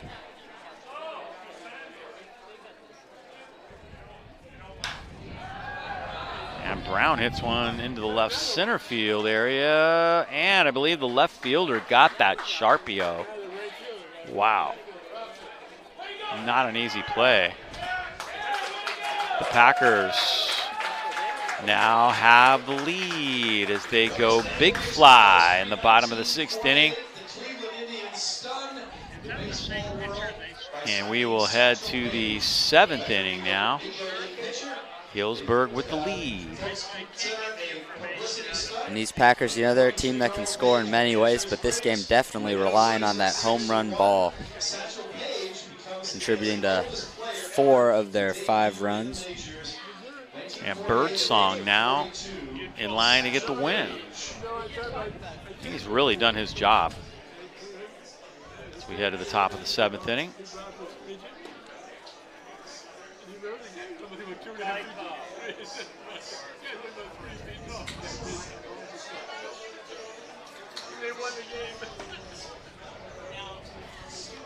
Can't say enough about the job that Birdsong has done in relief here tonight for Joey Gomes. Really found his stride last inning, 2 strikeouts there, and just been hitting the zone very frequently and a lot of swings and misses, getting batters to chase.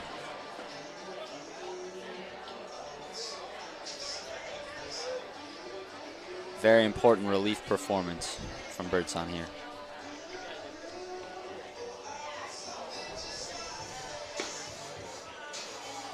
Top of the 7th inning for the Stompers.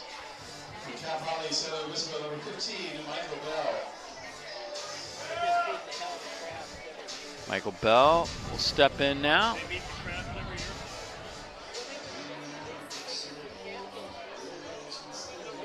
He's hit by the pitch. Last time up, grounded out in his first AB tonight.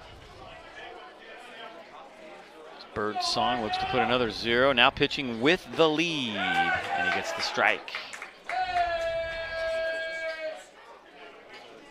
Get ahead, get ahead, get ahead. That's what he's been able to do the last couple innings.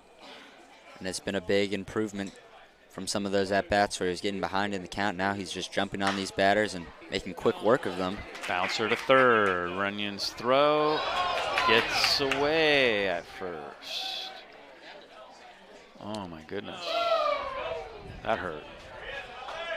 Not a bad pick attempt from Brown, but it was very, very short there, so here we'll take a look.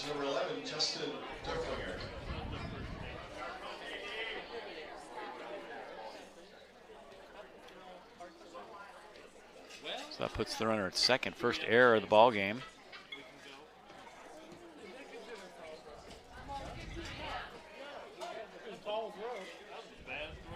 Derflinger is next. And there's a strike. Tying run at second base now. See if Birdsong can step up here and get out of the jam.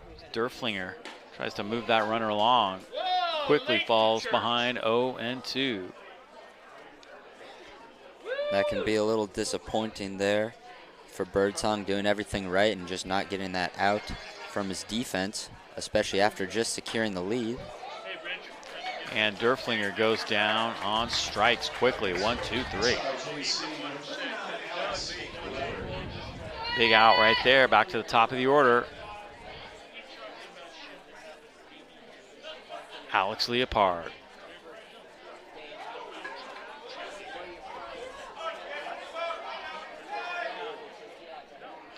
He's been on base 3 times tonight.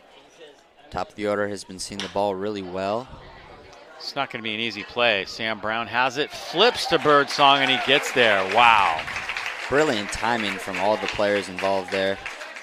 As you mentioned, very difficult play, very difficult location to get that rotate over from the pitcher's mound. But actually, the first baseman has to come in. Bare hands it and makes a nice flip. Wow, yeah, the bare hand is what made that. Nice play by Sam Brown. Runner moves up to third, 2 away. Alex Gavea will step in.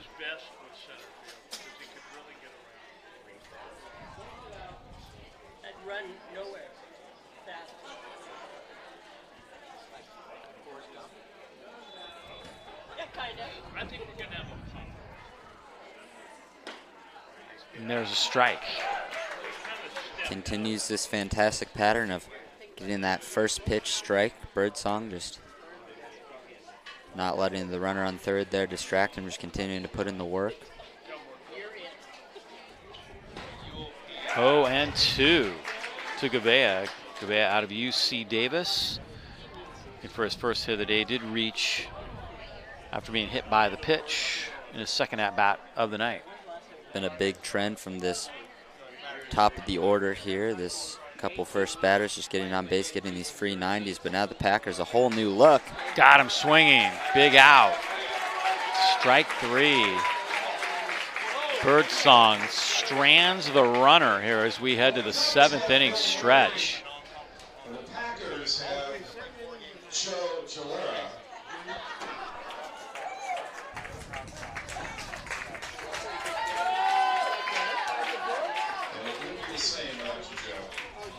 And it's time for the 7th inning stretch here at Recreation Park.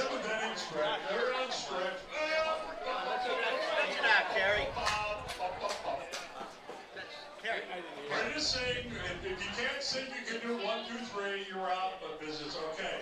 Take me out to the ball game. Take me out to the crowd. Buy me some peanuts and Cracker Jacks. I don't care if I ever get back there. We'll root for the Packers. If they don't win, it's a shame. For it's 1, 2, 3 strikes, you're out at the old ball game. All right, nice job by the crowd here at Recreation Park tonight in Healdsburg, singing "Take Me Out to the Ball Game" with a 1-run lead heading to the bottom of the 7th inning. New pitcher on the bump now for the Stompers.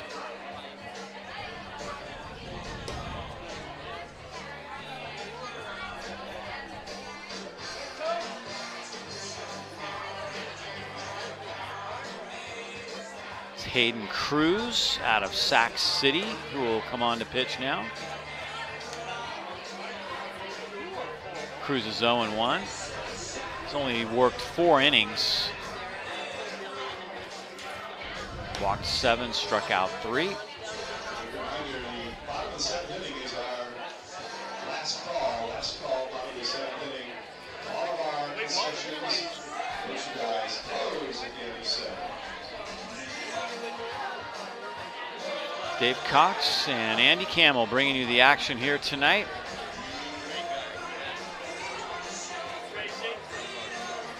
Good ball game here at Recreation Park. It has been a fantastic one. The Packers have come back for this revenge game, and they've come to play. the offense that we're used to seeing from the Packers is here. All players in the starting 9 here have an on-base percentage over 360, and 7 of the 9 have an on-base percentage over 400. So when your guys are getting on that frequently, off games are few and far between, and they're looking to bounce back here in a big way.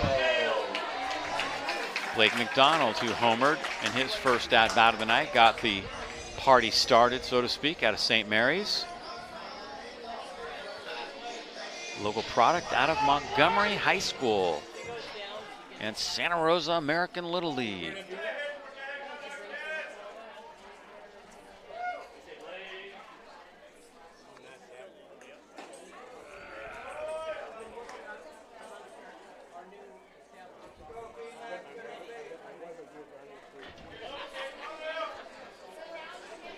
McDonald's been sharing his time behind the plate with the late edition Kimball Schuessler. Bounces that one foul.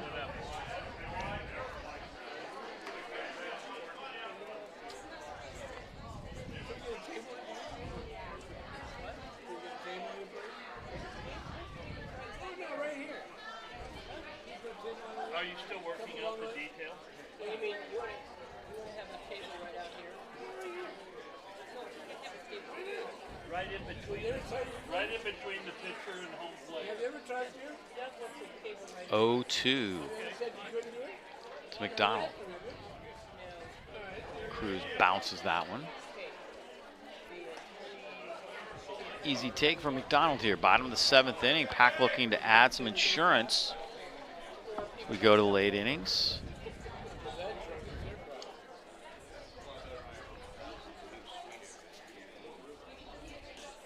I gotta wonder if Birdsong's gonna go one more.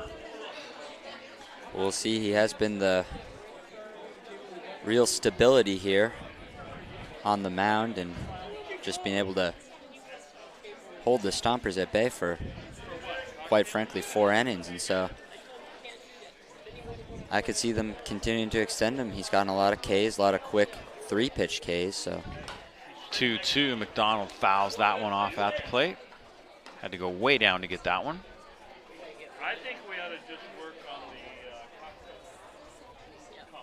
the big story of this game has been the home runs from the Packers offense, as well as the free 90s given by the Packers pitching, and yet they're still securing the lead here. McDonald hits it well, but right at Gavea. 1 away. Alex Gavea making the play. 19, Sam Hunt. 1 away for Sam Hunt. Hunt got the rally started with a bunt single. probably a bulldog. No. No, it's like an Army cadet. Oh, is it? Ask your phone. Ask your phone. Takes that one for a ball. Come on, cowboy. Come on, Terry.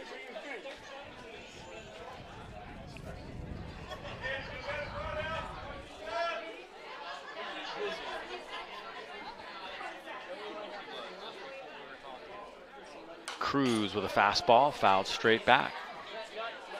Terry, give me your phone. Who's going to pay for the table? Hunt has great pitch selection, great patience at the plate, walking up a lot of walks. It was a huge bunt, started that rally. Ended with the Packers in the lead. Did he check? No, he didn't. Was a very crucial bunt, perfectly placed.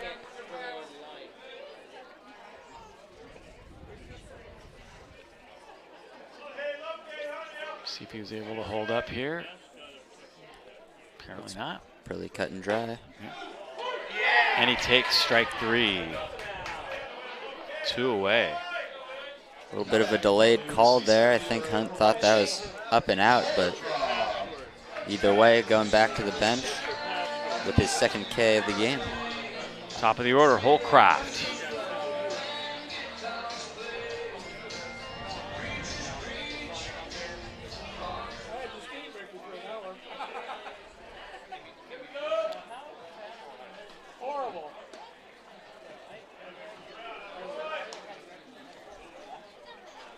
Never too late for the Packers to start a rally. They generate lots of runs, even with 2 outs. Well, Croft's had a couple of opposite field hits so far. And he's going to try to get another one right here. Yes, indeed. He'll beat that out all day long. There we see again that great opposite field contact. Very classic leadoff stuff right there. He gets out of the box really well, so he kind of knew how deep Gavea had to go to stop that. Had none chance, and now Sundstrom will step up. League leader in home runs with 8. Sundstrom hits the first pitch, foul.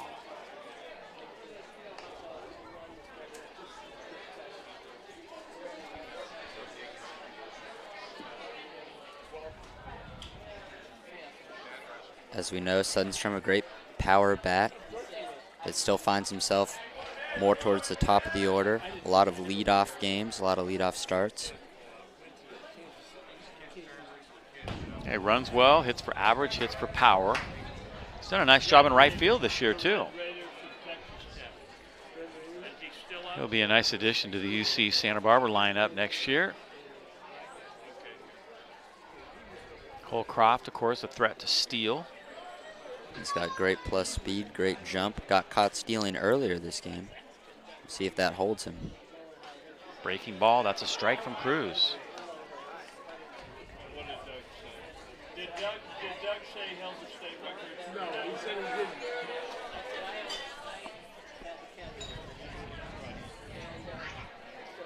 Cole Croft with a decent sized lead, not huge. He's going, and that hit Sundstrom right in the front of the helmet. You know who beat Terry's county record? So with 2 strikes and 2 outs, no contestation for the throw there, as he's just pieced right on the side of the helmet.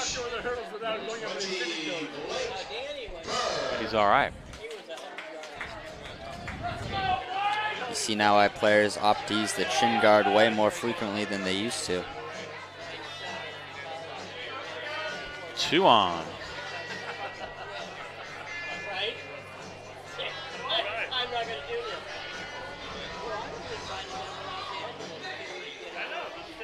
Blake Burke steps in.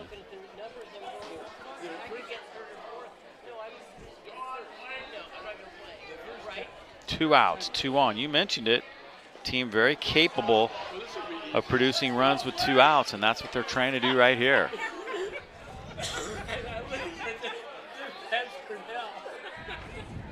No matter what. No, but the toes are like this and just go faster.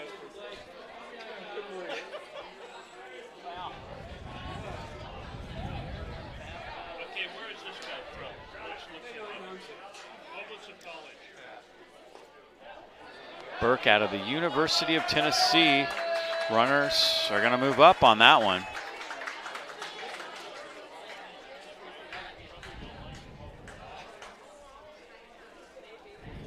That was huge.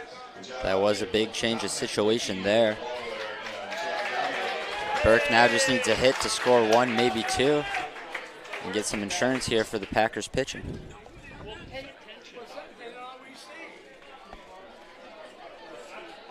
Cruz trying to work out of a jam here. There is some action down in the Stompers bullpen. Hard to see from here. It's Blake Burke with a 2-0 count. He's sitting dead red right here. And there's a strike.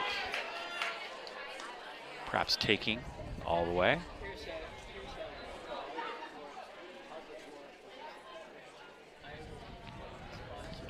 Burke out of the University of Tennessee trying to do some damage here. Add to a 1-run lead here in the bottom of the 7th inning.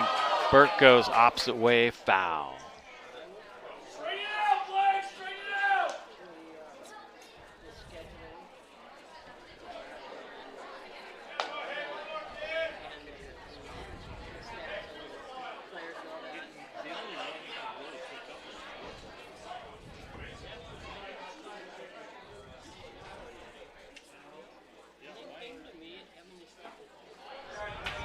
3-1. He can sit dead red again right here, although first base is open. Wouldn't be the worst situation to throw a contested pitch, but then you do have to deal with Joe Kramer on deck. Yeah, good hitter, waiting in the wings, a 400 hitter. Burke, the little roller, that's going to get through. 1 run scores. 2 runs score. Burke ends up at second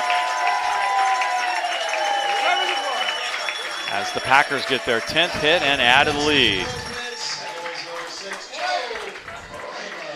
It's not been the first hit we've seen this game that's just sort of winkled its way out of the infield. Some opposite field hitting there for Burke. Showing that versatility, not just a power bat, but still able to drive in those 2 runs. Yeah, nice 2-strike approach right there. Just don't try to do too much. Just get those guys home as Kramer steps in. He's working a 2-for-3 day.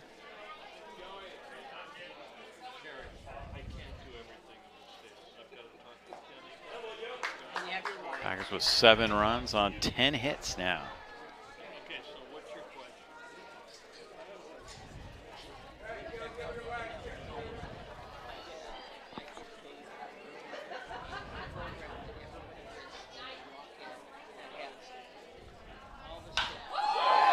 Kramer rips it to left field, way back, and gone. Another home run for Healdsburg.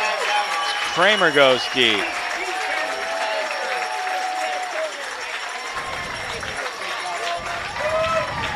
This is what the Packers will do to you, just outlast you. Finally finding some offense here in the bottom of the 7th and really driving up that ERA for Cruz. It's just a fantastic pulled piece of hitting right there. Just a bomb, no question about it. Here it is again. Just a no-doubter off the bat.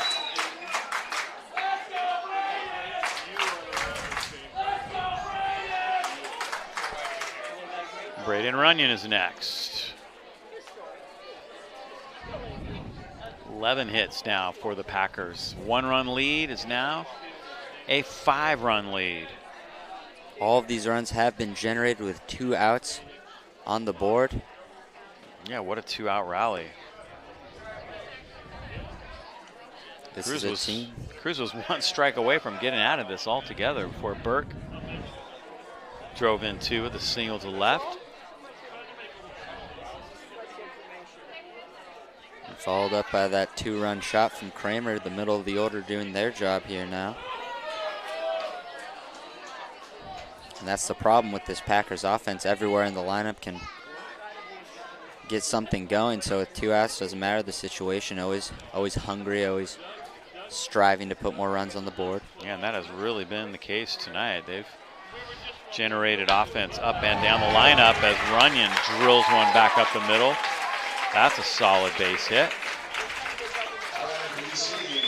Kind of I don't know, might have even broken his bat. I don't know, it sounded a little weird off the bat, but drilled it right back up the middle. I'll take this moment in this day in history. Annie was born. Happy birthday to Annie. And Zach Pace is going to make a pitching change right here.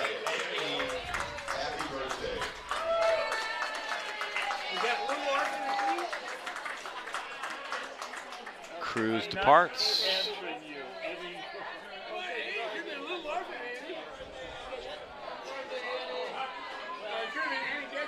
Packers are going to pinch run at first. Zach Voletich.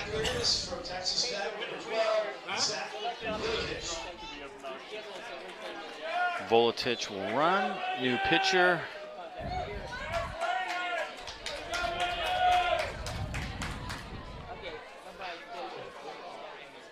Jack Kazin will come in and pitch.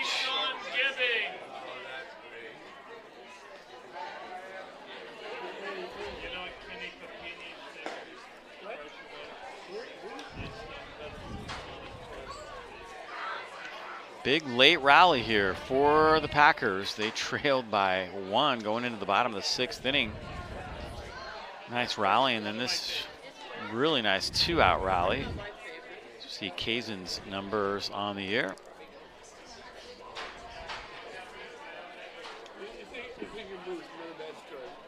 Coming to pitch for the Stompers, number 26, Kazan. Kazan, the lefty out of Danville, California.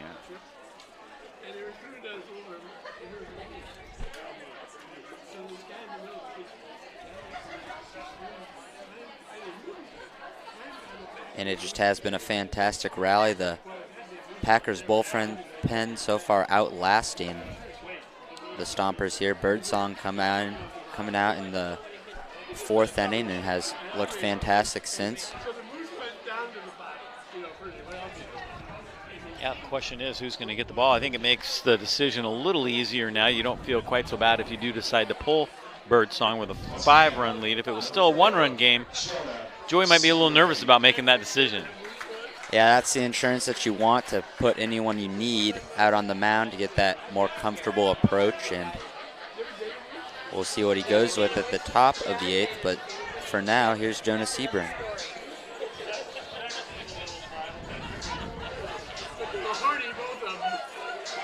Sebring homered in his last AB.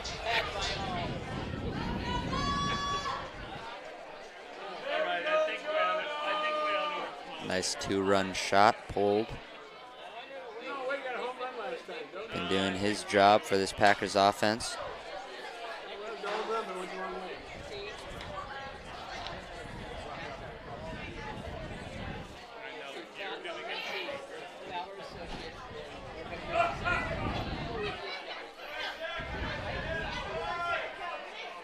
Runner at first, the lefty, Jack Kazan, and that one's maybe going to be trouble. It is. It's a fair ball. Going to roll down into the corner. He'll get a run home. Triple. Wow. It looked like it was hit very well. Thought maybe it'd be a bloop single, but nope, it just kept carrying.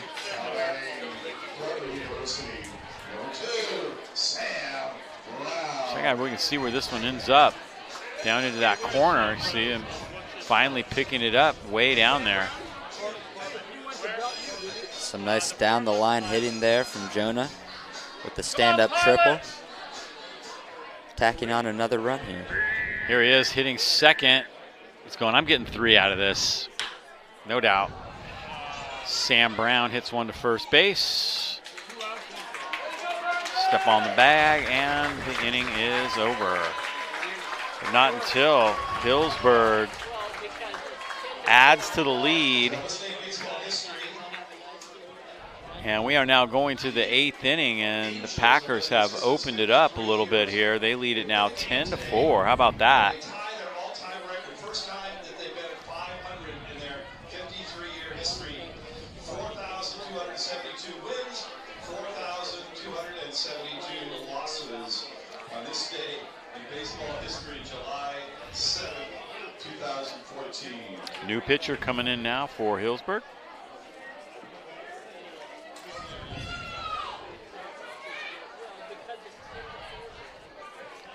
L.J. McDonough.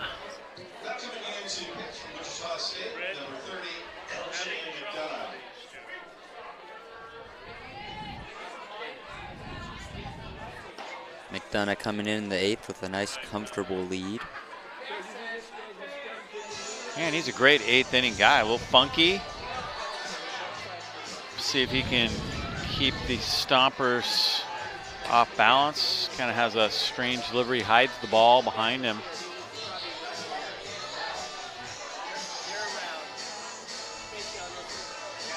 When people talk about forcing the batters to make adjustments, it can often be just in the at-bat trying to change velocities, but it can also be with pitchers just trying to make a big difference out there for their approach.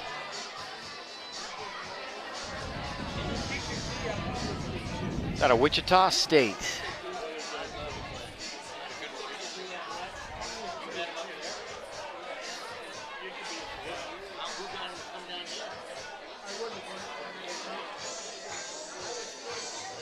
McDonough has an interesting wind-up, sort of a jerky wrist, and then at the end flicks down.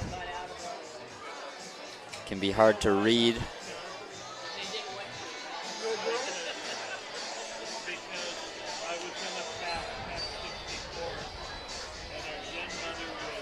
So moving along to the late innings here in Healdsburg. Sun starting to set a little bit. I moved our station kind of up and over as far as I could comfortably, and we're still getting hammered by the sun here in these late innings. Luckily, not a huge problem for the outfield. You will see maybe a first baseman or two try to duck the light over there. Yeah, the throw from third can be a little interesting.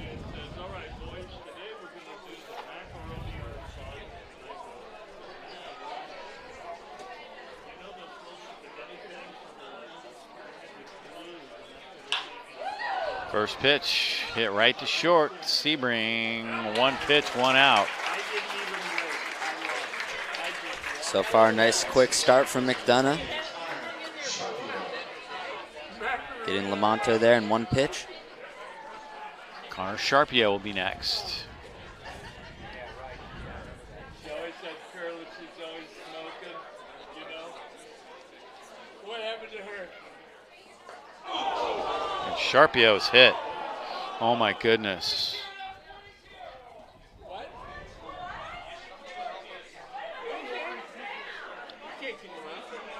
Looks like the umpires here issuing some warnings as that rides right into the nose.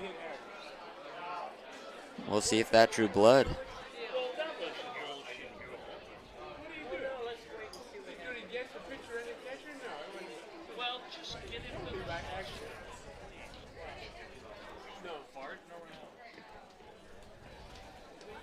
See if we can see where it got him. But he called something that was required in this league. He kicked the pitcher in the catcher. So he had to call whatever it was. So when you go down there. Kind of stepped right into it. Definitely got him in the face.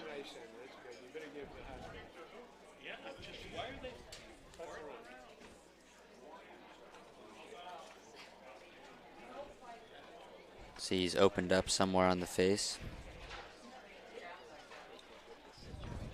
And as you mentioned, just sort of stepped into it, not really a attempt to evade that pitch.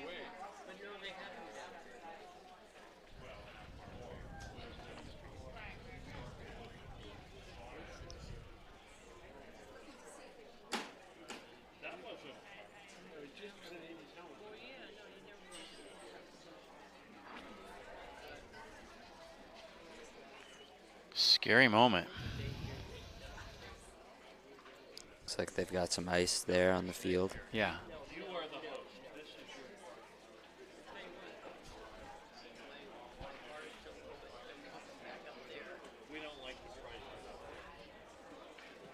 He's sitting up. That's a good sign.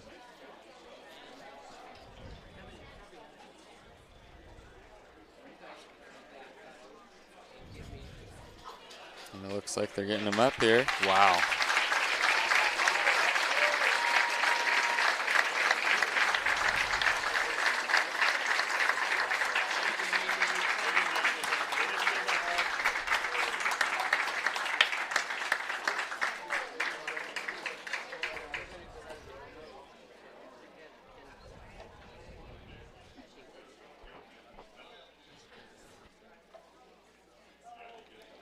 Coaches and umps still having some discussion there. Yeah.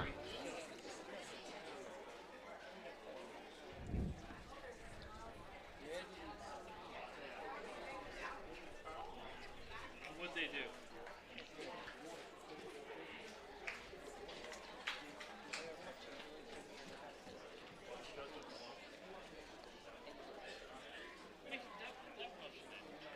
Yeah, I don't think anybody's trying to say that was intentional in any way. There's no bad blood here between the teams. There was a player hit by the pitch last inning by the Stompers, but most certainly not wouldn't intentional. say this was a retaliation in any way, shape, or form. The umpire quickly jumped out. warned both teams, yeah. Most likely just to prevent a benches clearing situation. A little precautionary. So they're going to put in a runner. Josh Medina out of Sonoma State. He'll run at first base for Sharpio. Okay, so what was the official call? Do you guys know what the official call was? Nice fastball there from McDonough. 0-1. And after what was such an exciting game, an exciting rally, crowd has fallen a bit flat out of respect for Sharpio. Oh, yeah. The crowd immediately hushed. 1-1.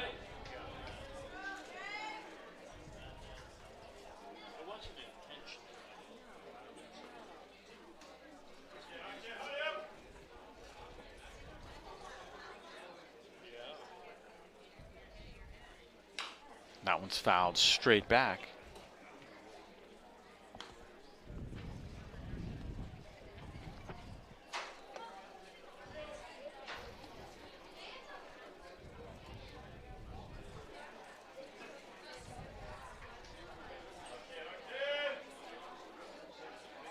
Swing and a miss. McDonough gets the strikeout.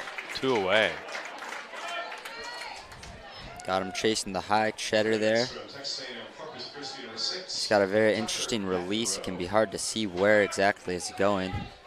Straight out of the hand, and right there able to fool him and blow it by. Tucker McEnroe is next.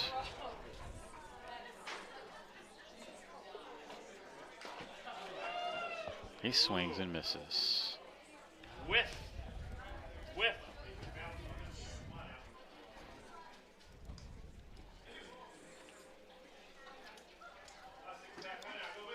Two outs here in the top of the 8th. McDonough's pitch gets away from McDonald, but he scoots after it.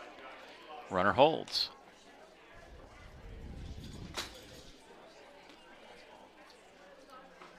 McEnroe looking for his first hit of the day, grounded into a double play early on out of Texas A&M.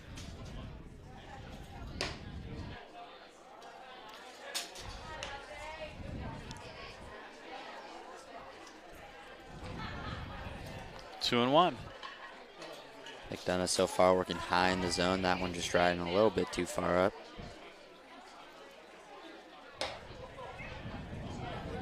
3-1.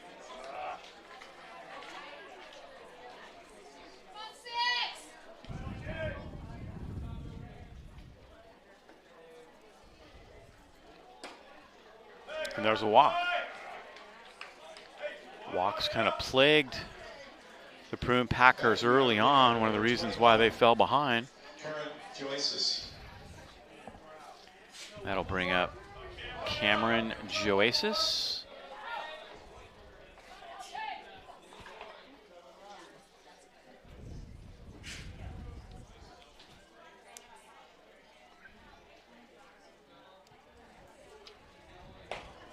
Takes that one inside.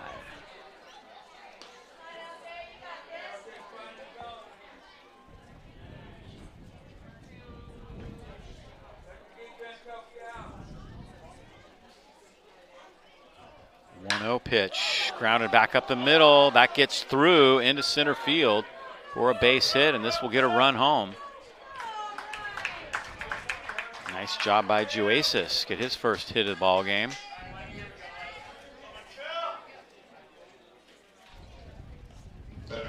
Cal Poly, San Luis Obispo, number 15, Michael Bell.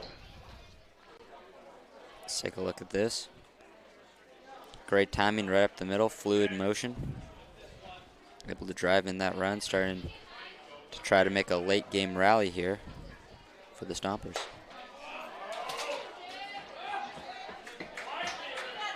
10-5. Michael Bell at the plate. That one misses. 1-1.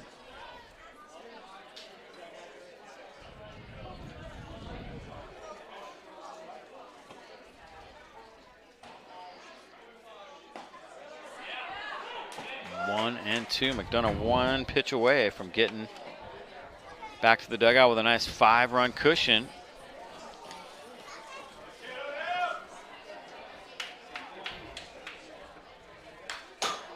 Fouled straight back.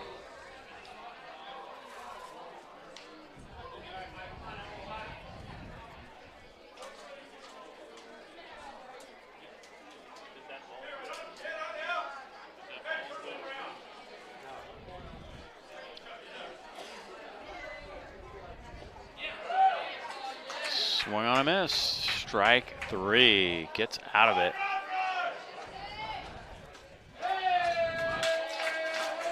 Nice job. They end up getting the put out at first base. So Fresno Athletics come up from the Central Valley to play the Healdsburg Prune Packers tomorrow. And moving to the bottom of the 8th inning now. games, the Fresno Hillsburg with a 10-5 lead, 12 hits for the Pack. see them. We'll wish Connor Sharpio all the best. Hope he is all right. Fresno Athletics in town. Seemed like he was alert. He left, walking out under his own power, so those were good signs. That it is. It's a good sign there's no concussion, no problems there. It can be very rattling for something like that to happen for both the pitcher and the hitter. But everyone seems to still be in good spirits here in Healdsburg.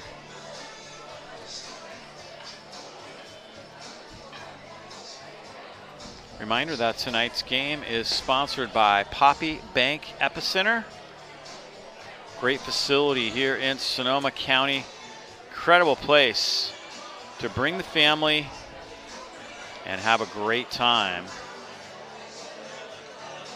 Appreciate them supporting what we're doing here, and hope they're watching tonight down there at Victory House. Poppy Bank Epicenter. Great place to beat the heat during the summer. Tons of activities. You name it, you'll find it at Epicenter. Oh, most certainly. Great for birthday parties. Great for almost any occasion. There's so much to do in so little time. So head down to the Epicenter. 130,000 square feet? I didn't realize it was that big. It's quite an establishment. That is certain. Leading off bottom of the 8th inning for the Prune Packers from St. Mary's, catcher number 7, Blake McDonald. Blake McDonald will step in.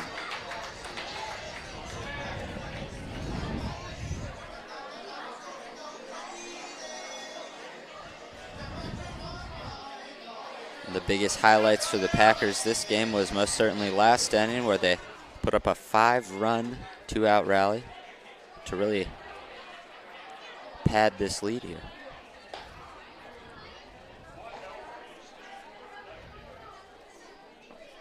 Donald's done a nice job behind the plate tonight.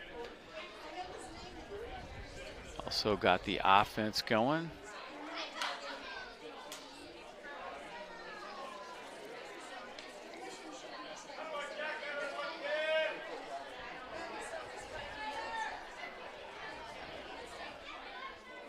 Facing the lefty. Swung on and miss. Here's McDonald's first at-bat of the day. Sends it out into University Avenue. Wouldn't be the last home run for sure of the day. Got that home run train rolling right there. McDonald hits this one well, left field, playable, and caught. One away. From UC Berkeley, number 10, Carson. Obviously somebody new. Sharpio was in left field. We got somebody new out there. One away. Carson Crawford here, pinch hitting for Sam Hunt. Carson Crawford, Cardinal Newman High School, now at Cal Berkeley. Takes the ball.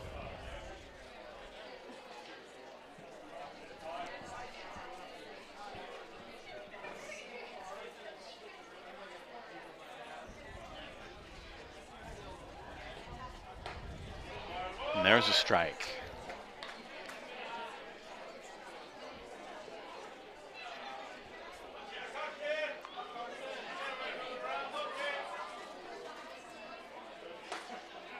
Strike 2. Kazin gets that one on the inside corner.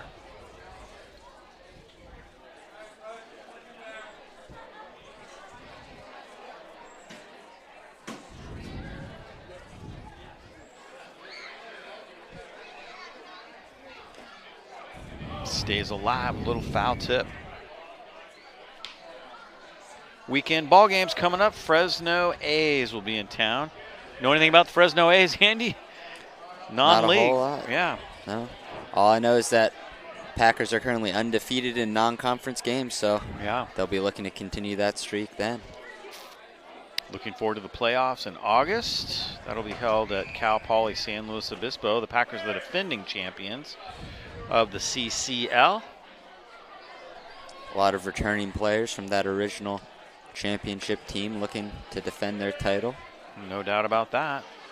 Swung on and missed. Nice pitch. Second out recorded via the strikeout.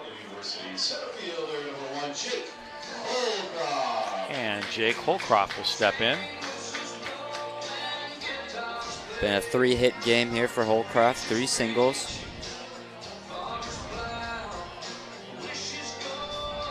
That's doing your job at the top of the order.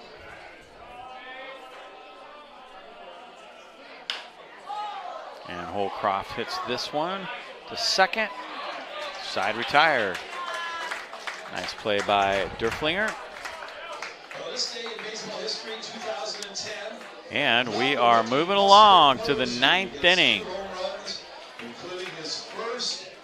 Packers up 10-5.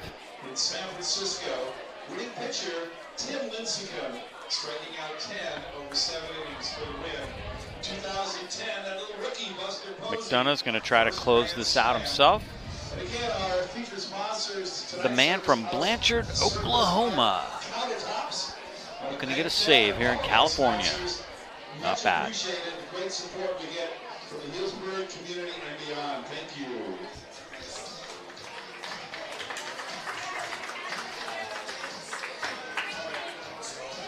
Nice shot of Healdsburg's Rec Park.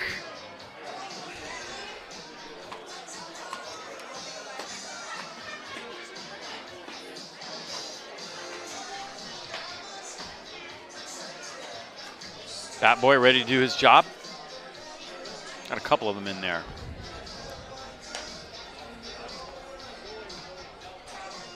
As L.J. McDonough looks to close this out.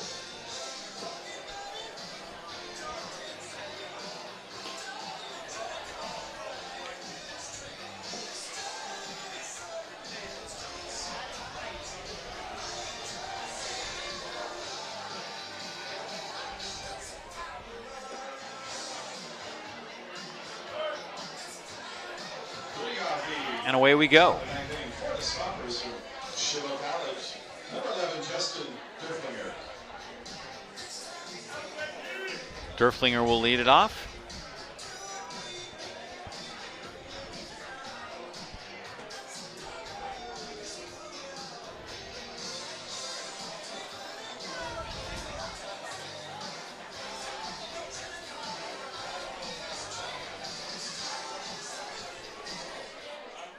Been a struggle of the game from the 9-hole here, looking to get some work done. McDonough's first pitch is up. This is something we saw last inning, riding high in the zone.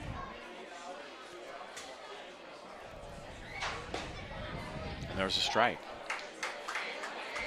He's got that funky delivery, but can be very deceiving. Kind of hides the ball till the very last second. I think that's what made it hard for Sharpio to get out of the way of that fastball. It can be hard to read there, sort of a flick of the wrist just at the very end, right before release. Hard to see right out of the hand.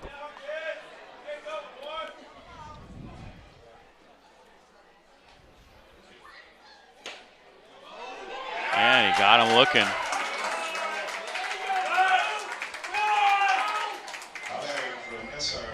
JC number 39, Alex Leopard. Alex Leopard will be next.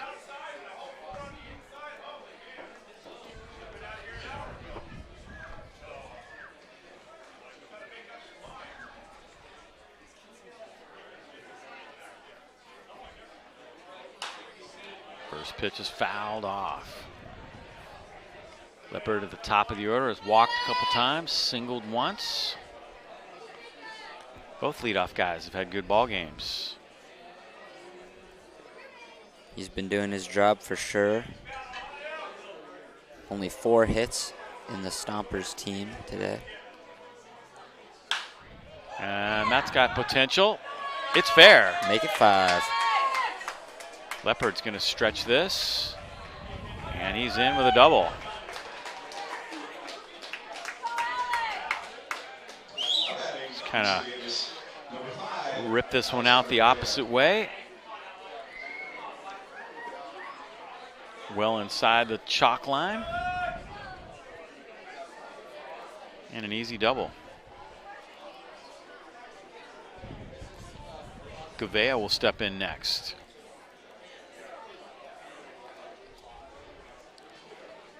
Fifth hit of the ball game for the Stompers.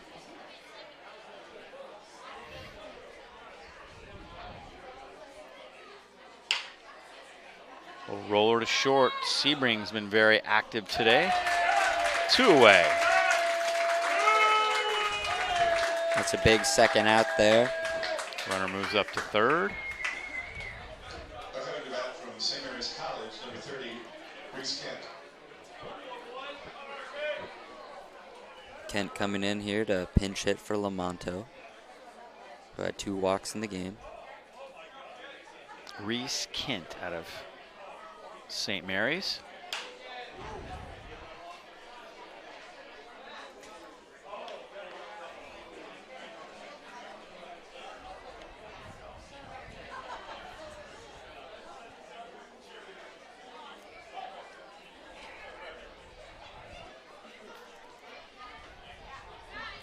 Done a 1 out away from closing this one out. And there's a strike. 0-2. Now he's 1 strike away. It has been a great bullpen performance here from the Prune Packers, only giving up 2 runs in the 2 relievers. And he got him looking. Ball game over.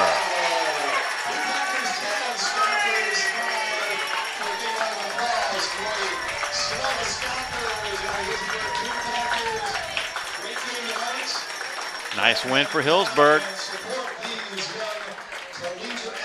Crowd appreciates it.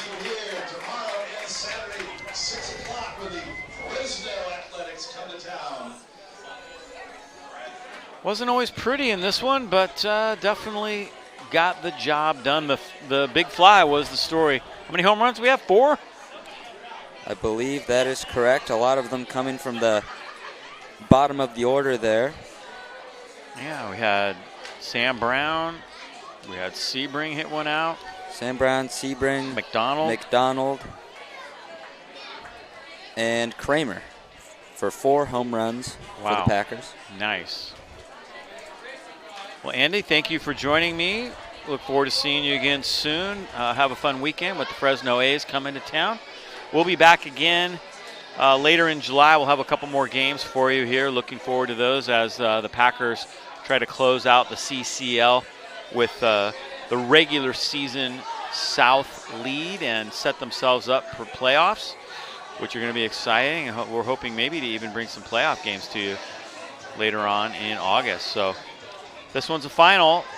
The Healdsburg Prune Packers win it 10-5. Birdsong, really another big part of the story here is he had a tremendous game in relief. Most definitely got behind really early and just able to hold them where they were for the Packers to catch up. All right, well, for all of us here at YSN365.com, I'm Dave Cox saying goodbye. Hope you enjoyed our coverage here tonight of the Healdsburg Prune Packers. Nice win for Healdsburg as they come from behind to do it here tonight. And they continue to hold on to first place in conference play. Until next time, I'm Dave Cox saying goodbye and thanks for watching.